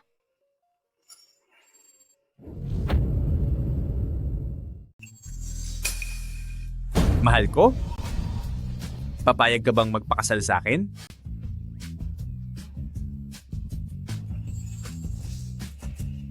Pakasalan mo siya. Pakasalan mo siya. Oo, pumapayag ako. Masaya ka rin para sa kanila, hindi ba? Lakasan mo pa ang boses mo. Huwag kang mahiya. Ituloy ang musika at ituloy ang sayaw. Kailangan, ako munang umalis sandali. Halika rito, itatagay kita. Sana ay kasing saya nito ang bawat araw.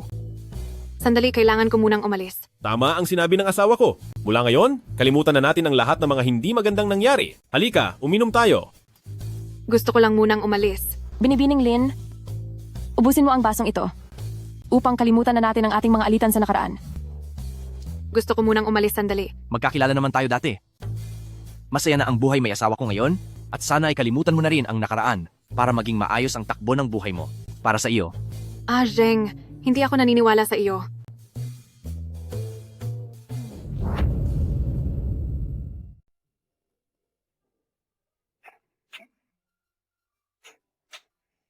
Ang baho naman.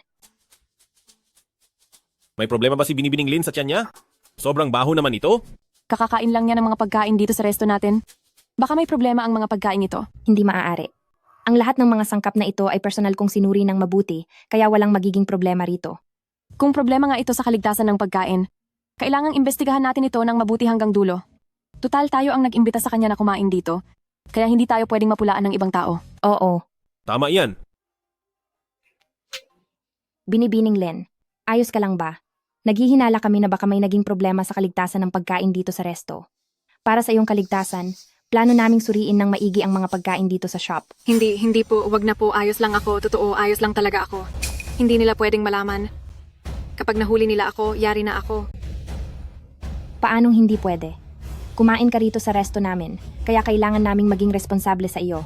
Masama lang talaga ang tiyan ko nitong mga nakaraang araw, kaya siguradong hindi nyo ito kasalanan. Lalo na ngang hindi pwede iyan, baka kasi makaapekto pa ito sa reputasyon ng aming resto. Tama. At malaki rin ang posibilidad na baka ang mga kalaban natin sa negosyo ay naiinggit sa atin dahil sikat na resto tayo, kaya sinadya nilang lagyan ng laso ng pagkain. Ang usapin tungkol sa kaligtasan ng pagkain ay seryoso, kaya kailangang mahanap natin ang katotohanan hanggang dulo. Magpapadala ako agad ng mga tao para magsagawa ng masusing investigasyon dito. Huwag na, sinabi ko na ngang, ayos lang talaga ako.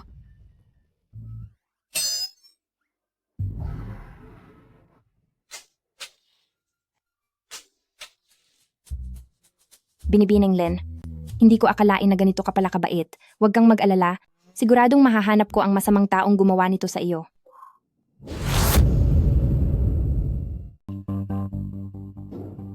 Mayroon nga talagang naglagay ng lason ng masama. Mabuti na lang at si Lin Xiaoyo ang nabiktima. Kung sakaling ang mga customer ang nakakain, sigurado namang ang tindahan ay mapipilitang magsara talaga. Oo nga. Sinadyang paglalason. Ang hindi lang natin alam ay kung sino talaga ang nasa likod nito. Kahit sino pa man siya, kailangan natin siyang mahuli at parusahan ng mabigat. Diyos ko, ano ito?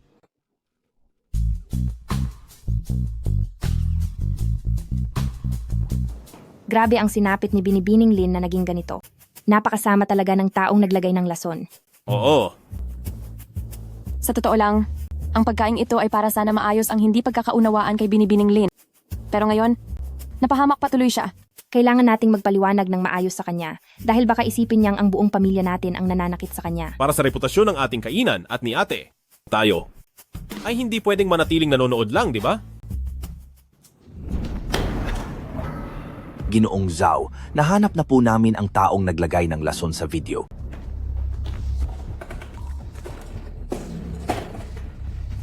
Ginoong Zhao, wala akong kasalanan. Hindi ako iyon. Nagagawa mo pang magsinungaling. Tingnan mo kung anong nangyari sa kanya. Ikaw. Anong ikaw ka riyan? Lagot na. Hindi kaya niya ako ilaglag? Mabuti pang magsabi ka ng totoo. Dahil kung patuloy kang lalaban, huwag mo kaming sisihin kung maging malupit kami sa iyo. Oo. Mukhang kawawang-kawawa na si Binibining Lin sa nangyari sa kanya. Aamin na lang siguro ako. Sasabihin ko na, lahat-lahat na. Siya ang nag-utos sa akin.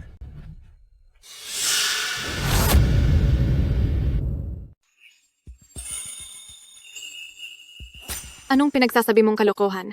Paano ko naman magagawa na saktan ang sarili ko? Oo nga, mukhang napagbintangan lang itong si Binibining Lin. Pinagbibintangan lang siya. Tama. Baka nababaliw na siya kung lalasunin niya ang sarili niya na nagresulta sa pagmumukha niyang parang hindi na tao. Huwag kayong makikinig sa mga pinagsasabi niyang kalokohan. Kayang-kaya niyang gawin ang lahat ng bagay. Sinisiraan niya lang ang relasyon natin. Binibining Lin, ikaw ang biktima rito. Siguradong naniniwala ako sa iyo. Alam ko kung sino ang may gawa nito. Nay, bakit po kayo nandito? Kung hindi ako dumating, ay hindi ko pa makikita ang ganitong kahihiyan. Kababalita lang sa akin na may sumakit ang tiyan dito sa shop, kaya kinuha ko ang lahat ng kuha ng CCTV sa paligid at may natuklasan nga ako. Nay, ang galing nyo naman. Siyempre naman. Medyo hindi maganda ang pakiramdam ko. Pupunta muna ako sa ospital. Sandali lang. Malapit nang mahuli ang totoong may sala. Hindi mo ba gustong malaman kung sino ang nanakit sa iyo? Nay, ano po ang nalaman nyo? Sabihin nyo na po agad. Sinadya kong kunin ang kuha ng CCTV sa labas ng kainan. Makikita agad kung sino ang may gawa nito. Tita, huli na naman ang taong naglagay ng gamot. Ayos lang na ako na ang magtiis at huwag na itong palakihin pa. Hindi maaari ang ganoon. Siguradong bibigyan ka namin ng katarungan. Tama. Kahit pa hindi na ituloy ang pagbubukas ng restaurant, kailangan pa rin nating malinawan ang lahat. Hindi na kailangan. Huwag kang mag-alala, hindi namin hahayaang makatakas ang sinumang masamang tao.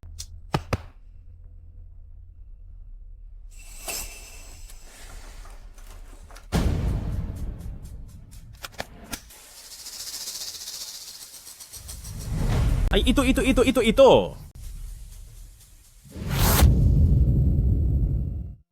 Teka. Ikaw nga talaga. Xiaoyu, sobrang akong binigo. Kabit nga talaga siya. Bakit napakasama ng pagkatao mo? Huwag na kayong magsalita. Dalhin muna natin siya sa ospital.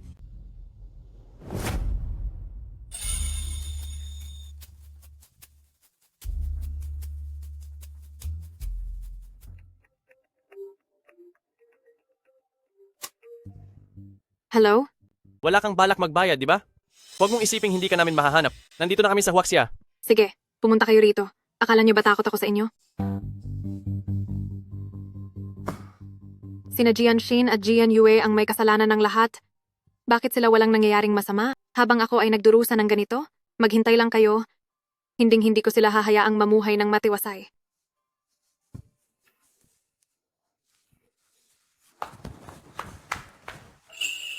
Nay, nilason niya tayo? At kailangan pa nating bayaran ang gastusin niya sa ospital. Hindi ko akalain na napakasama ng Xiaoyu na ito. Napakabait na bata ni Xiaoyu noon. Bakit siya naging ganito ngayon? Mabuti ang loob ni Jian Yue na imbitahan siya rito, pero sinuklian niya ito ng kasamaan. Talagang binaliwala niya ang kabutihan ni Jian Yue. Hahayaan ko pa kung ako lang ang pinupuntirya niya, pero hinding-hindi niya dapat. Dinamay si Jianxin. Kahit sabihin nating pinag-initan niya si ate, malaking bagay ang kaligtasan ng pagkain. Kung nagtagumpay siya sa balak niya, madadamay ang buong pamilya natin. Ang babaeng ito ay sadyang napakasama. Tama na, tara na.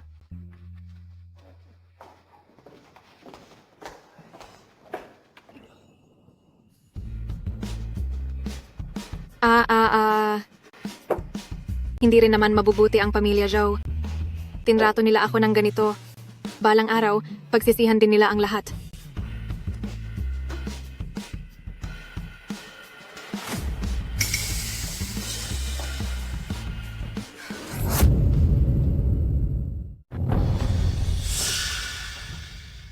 Pasensya na. Nawala lang ako sa sarili ko kaya ako nagawa yun. Ngayon ay naparusahan na rin ako, kaya sana ay huwag na kayong magalit sa akin. Sinasabi mong humihingi ka ng tawad sa amin. Hindi ba nakokonsensya ang puso mo? Ang video mo ay na-upload ko na sa cloud para magsilbing ebidensya. Sinadya mong manglason kapag itinuloy ko ang kaso laban sa iyo. Siguradong masisira ang reputasyon mo. Hindi, huwag. Kapag sinubukan mo pang saktan ang kapatid ko, humanda ka talaga sa akin. Ang galing talaga ni ate. Hindi ba ako astig?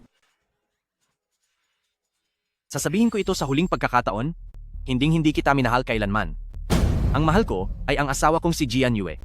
Pinabalaan kita, kapag nanggulo ka pa sa amin, huwag mo akong sisihin sa gagawin ko. Alam kong mahal mo pa rin ako. Sabi rin ni tita na pinakasalan mo lang siya dahil hindi mo ako malimutan. Tama na. Dahil lang yun sa niloko mo ako. Ngayon, sa tingin ko, ay mas mabuti ang manugang ko kaysa sa iyo ng 10,000 beses.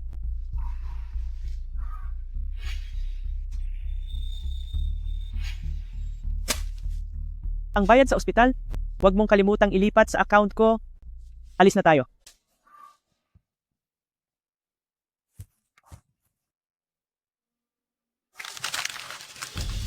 Bakit? Bakit wala akong nakuha kahit ano? At At kailangan pa akong maliitin ninyong lahat. Kung hindi ako magiging maayos, huwag niyo ring asahan na magiging maayos ang lahat para sa inyo.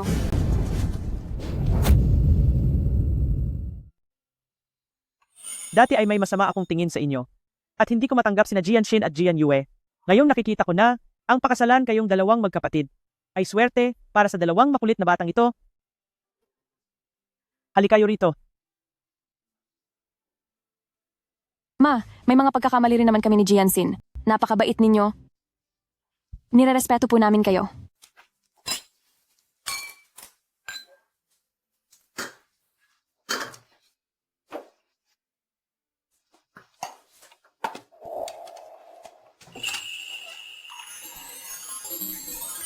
Noong ikinasal kayo, wala man lang akong naibigay na regalo sa inyo. Ang pares na pulseras na ito ay para sa inyong magkapatid. Ito ay munting regalo mula kay Mama.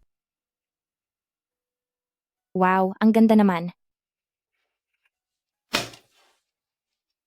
Ma, ito. Ito ay masyadong mahalaga. Tanggapin mo na ang regalo ni Mama. Ma, parang may paboritismo kayo ha. Hindi pa kami nakakatanggap ng ganito kagandang bagay kailanman. Ano lang ba ito? May mga regalo pa ako para sa mga paborito kong manugang.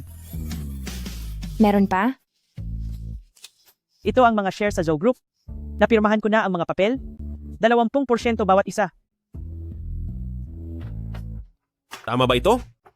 Ma, mas mataas pa ito kaysa sa mga share ko.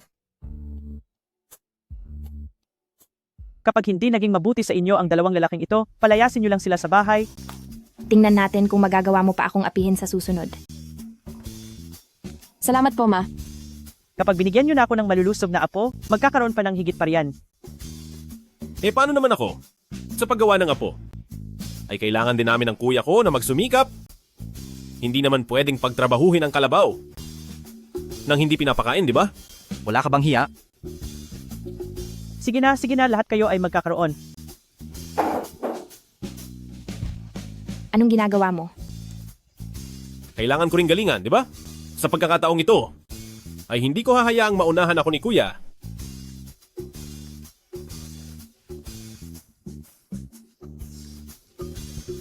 Ma, tapos na kaming kumain. Sinong nagsabi?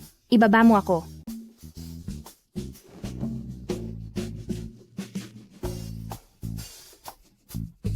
Tumatawa pa kayo. Bilisan nyo na rin ang kilos.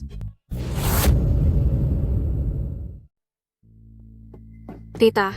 Madam, pilit pong pumasok si Binibining Lin, hindi ko po siya napigilan. Tita, mahal na mahal ko lang po si Ajeng kaya nawala ako sa sarili. Pakiusap patawarin niyo po ako. Akala ko dati ay isa kang matinong babae kaya sinuportahan ko ang pagsasama ninyo ng anak ko. Ngayon mukhang mas malayo ang agwat mo kay Jian Yue. Tita. Sa susunod, kung wala namang mahalagang pakay, huwag ka na uling pupunta rito. Paalisin na siya.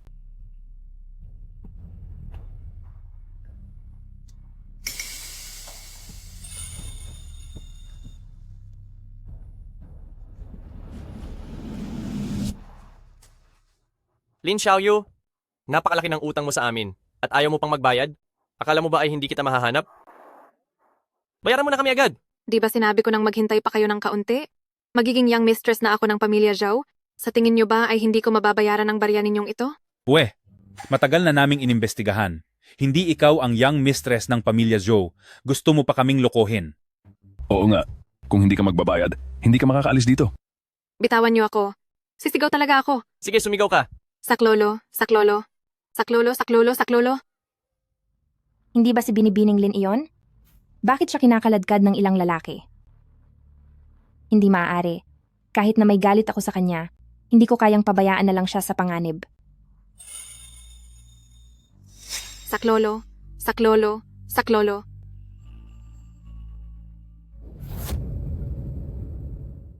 Nakita niyo ba ang babaeng iyon?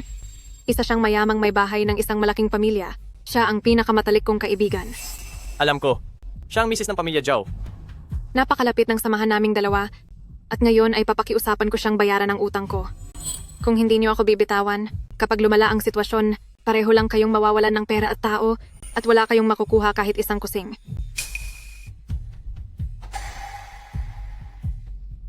Siguraduhin mong gagawin mo ang sinasabi mo. Dahil kung hindi, humanda ka sa amin. Tara na! Humanda ka.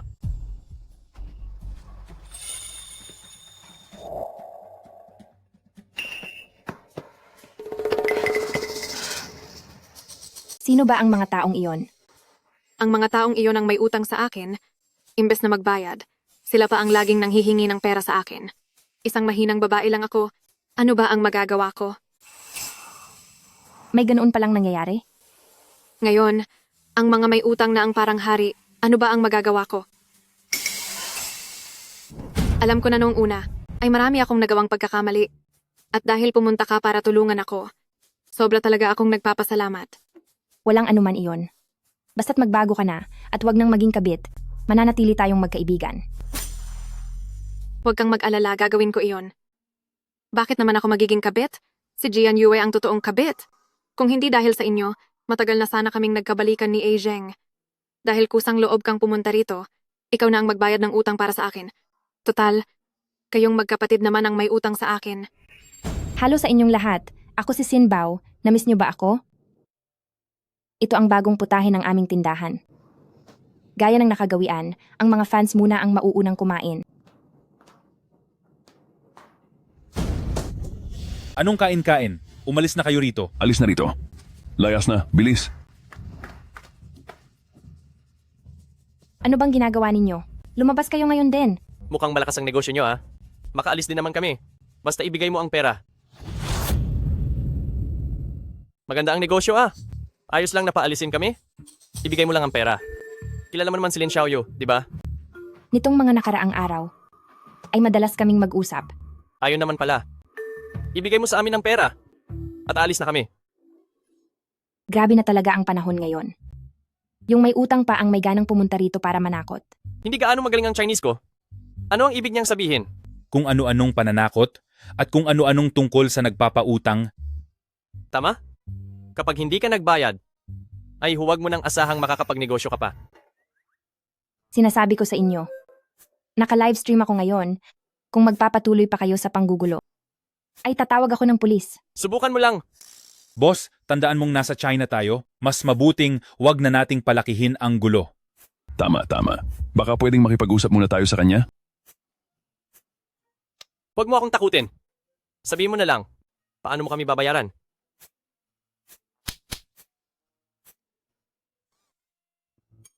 Hugasan niyo muna ang lahat ng mga platong ito at pagkatapos ay babayaran ko kayo. Bakit parang may mali yata? Alam ko na. May kaugalian dito sa China na kailangan muna nating tapusin ang trabaho bago niya ibigay ang pera. Oo nga pala. May kasabihan sila rito na ang may utang ang mas makapangyarihan. Mahilig talaga sa forma ang mga taga-China. Sige. Ang mga platong ito ay kami na ang maghuhugas.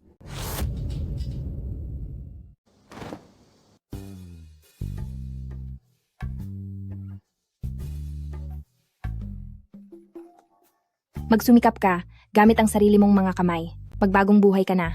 Hindi ito kahiya-hiya.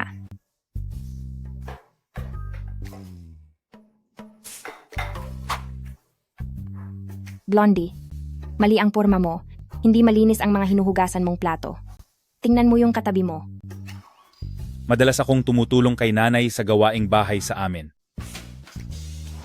Anong klaseng bagong gimmick ito? Sobrang lala pero gusto ko. Gustong-gusto ko talagang makakita ng mga lalaking may muscle na gumagawa ng gawaing bahay. Magbibigay ako ng malaking tip sa streamer.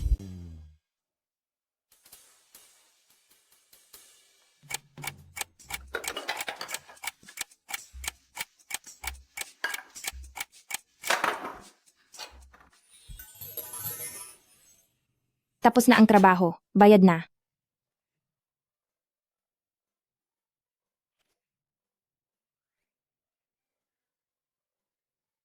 Heto oh.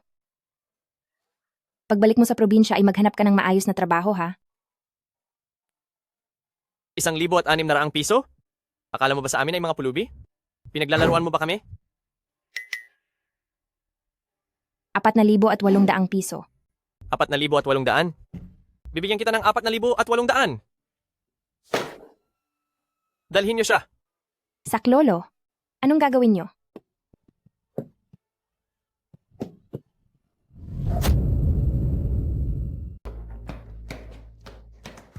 Nasaan si Jianxin? Ano pa talagang nangyayari? May 3 nakakatakot na lalaki ang pumunta rito at nanggulo. At tinangay nila ang asawa ng boss. Sabi nila, Kailangan daw nating magbayad ng ransom.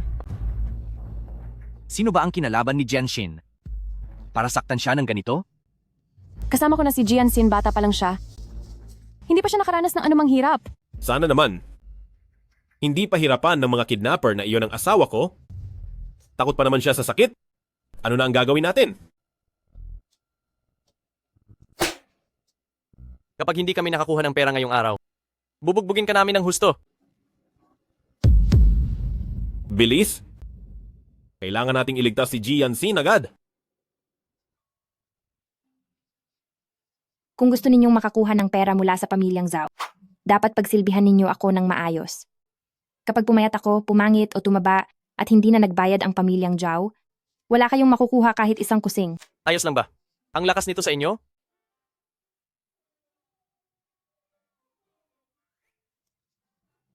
Ganoon lang pala ang Thai massage.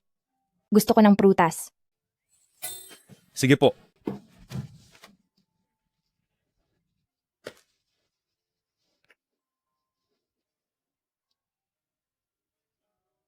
Ipagtimpla mo ako ng tsaa. Huwag din kayong tumungangar yan. Lumabas kayo at ibili niyo ako ng pagkain. Tinawagan mo na ba ang pamilya niya? Oo naman. Ano ito? Tumawag sa telepono. Pinapatatawag niya ako? Nasaan na ba ang telepono?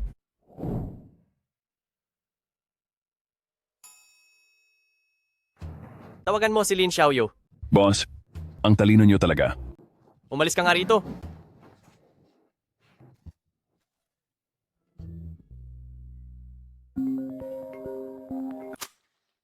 Lin Xiaoyu, wala nang pakialam ang kahit sino sa mayaman mong kaibigan.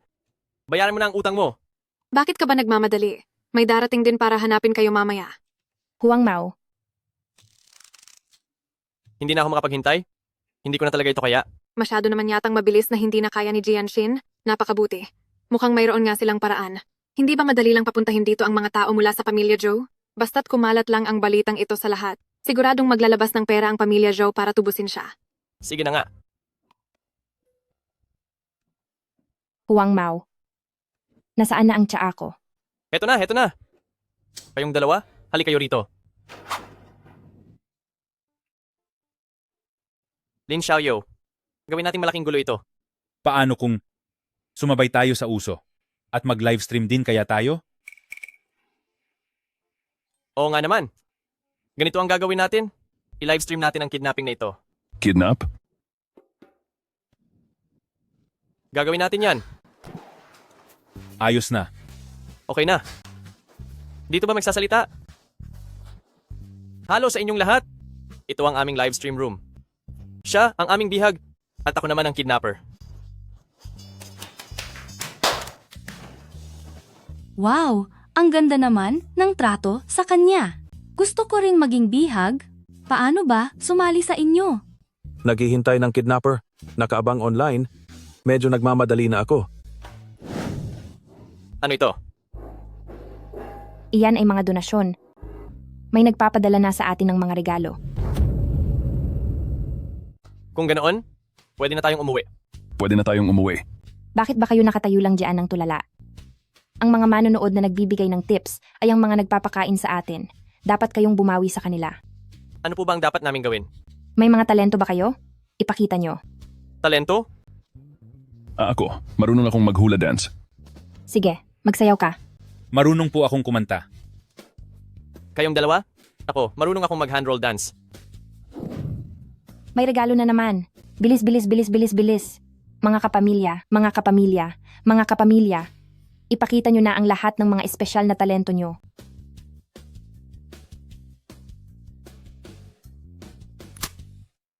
Kakatanggap ko lang ng balita, peke ang plaka ng sasakyan. Anong gagawin natin ngayon? Noong huling tumakas si Jianxin, ginaya ko ang kuya ko. At nilagyan ko rin ng tracker si Jianshin. Kung ganoon, tingnan mo agad kung nasaan si Jianshin ngayon. Nahanap ko na. Lakas ng loob nilang ikidnap ang babae ko. Sisiguraduhin kong ang kuta ng mga kidnapper na iyan ay uubusin ko.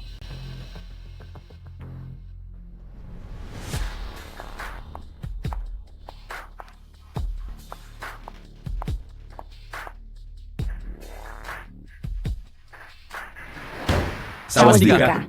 Salamat sa inyong lahat. Sawadika. Salamat sa inyong lahat. Ikaw, nagpapetiks-petiks ka. Bakit ka ba nagpapetiks? At ikaw naman, bakit ka hingal na hingal? Kaunting hirap lang hindi mo na kaya. Sayang at itinuring pa naman kitang bida.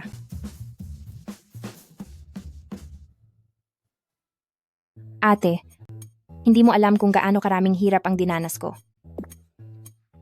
Baby, ayos ka lang ba? Ang mga pervert na ito, may ginawa ba sila sa'yo? May sugat ka ba?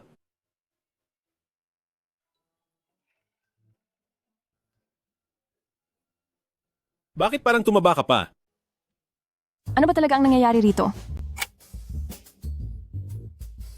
Binubuo ko ang kidnapper 101 para tulungan silang magbagong buhay. Ano? Eto, sino ba talaga ang nangkidnap sa kanino?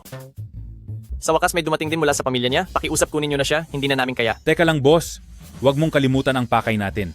Oo nga pala, ang pakay natin.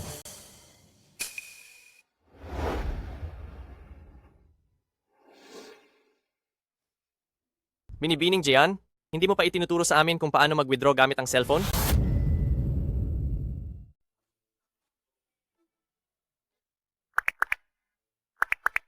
Hindi ko kayo niloko, di ba? Totoo nga, ang dami palang pera nito. Ano? Ang talagang nangyari? Sinabi ni Lin Xiaoyo na may utang sila sa kanya at ayaw magbayad kaya pumunta sila rito para singilin ako. Tinuruan ko lang naman silang kumita ng sariling pera at maging independent. Sinong nagsabi? Si Lin Xiaoyo ang may utang sa amin? At sinabi pa niyang matutulungan mo siyang magbayad kaya kami inutusang dukutin ka. Ang babaeng ito? Hindi ko talaga siya mapapatawad. Si Lin Xiaoyo na naman. Kung ganoon, sabay-sabay nating pagbayaran ang luma at bagong atraso niya. Mga tao, dalhin ang mga ito sa mga autoridad.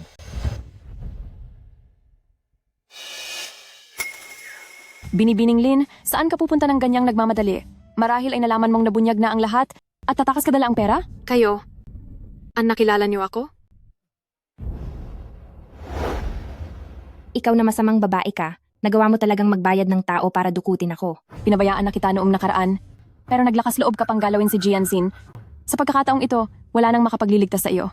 Mula sa paglalason hanggang sa pag-uutos ng pagdukot, ikaw maghintay ka na lang sa hatol ng batas. Hindi.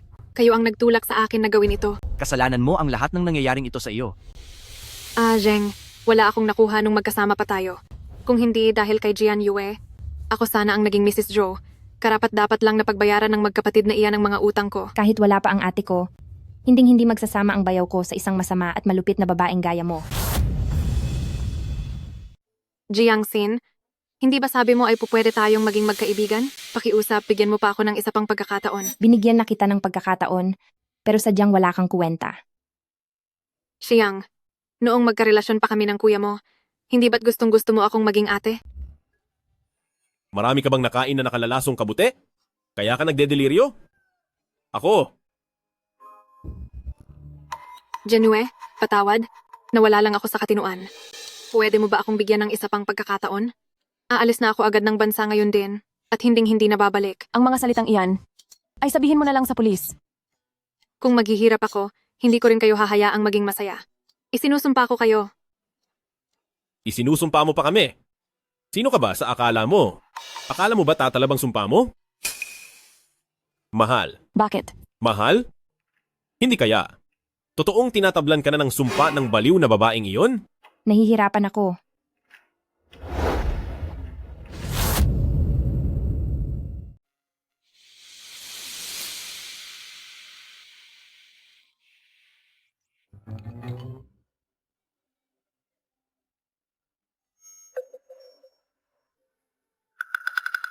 Ayos lang. Sabihin nyo na. Gaano pa katagal ang natitira sa akin? Kaya ko itong harapin. 10 buwan. 10 buwan lang ba? Wala man lang ba akong kahit 1 taon? Ano ba ang sinasabi mo? Buntis ka. Ano, buntis ako? Oo nga. Nalaman lang namin na buntis ka noong dinala ka namin dito sa ospital para magpatingin. Paano akong nabuntis nang mas mauna pa kay ate? Hindi ka pa nga buntis, paano ako ang unang mabubuntis? Hindi pa nga ako tinuturuan ni ate kung paano mag-alaga ng bata eh. Patay na ako. Ang magkaroon ng anak ay isang magandang balita at saka nandito kaming lahat para samahan ka. Tama. Magiging tatay na ako. Baby, huwag kang mag-alala. Mula ngayon, sisiguraduhin kong poprotektahan kita at ang ating anak. Naaalala mo ba ang ipinangako ni nanay sa iyo? Makakatanggap ka ng napakaraming gantimpala. Talaga? Gumawa na ako ng plano para sa iyong yaya. Ihahanda ko. Ang 5 yaya para makastandby ng 24 oras. At lahat ng gastusin habang buntis ka ay ako na ang magbabayad. Kailangan mo lang magpahinga ng mabuti. Baby, mula ngayon, ikaw na. Ang nasa tuktok ng pamilya natin. Kung ganoon, parang maganda pakinggan iyon. Ate, sa tingin mo ba magiging mabuting ina ako? Wala pa rin kasi akong tiwala sa sarili ko. Huwag kang mag-alala. Magkakasama na rin kayo ng ate mo sa lalong madaling panahon. Buntis na rin ang asawa ko. Talaga. Napakaganda naman. Nako, mahal ko. Huwag kang masyadong malikot. Huwag mo namang yakapin ng ganyan kahigpit ang asawa ko. Salamat sa Diyos. Sa wakas, magkakaroon na ako ng mga apo at 2 pa agad. Bilisan mo, kunan mo kami ng litrato ng buong pamilya. Dapat laging kumpleto ang pamilya. Sige. Halika ma.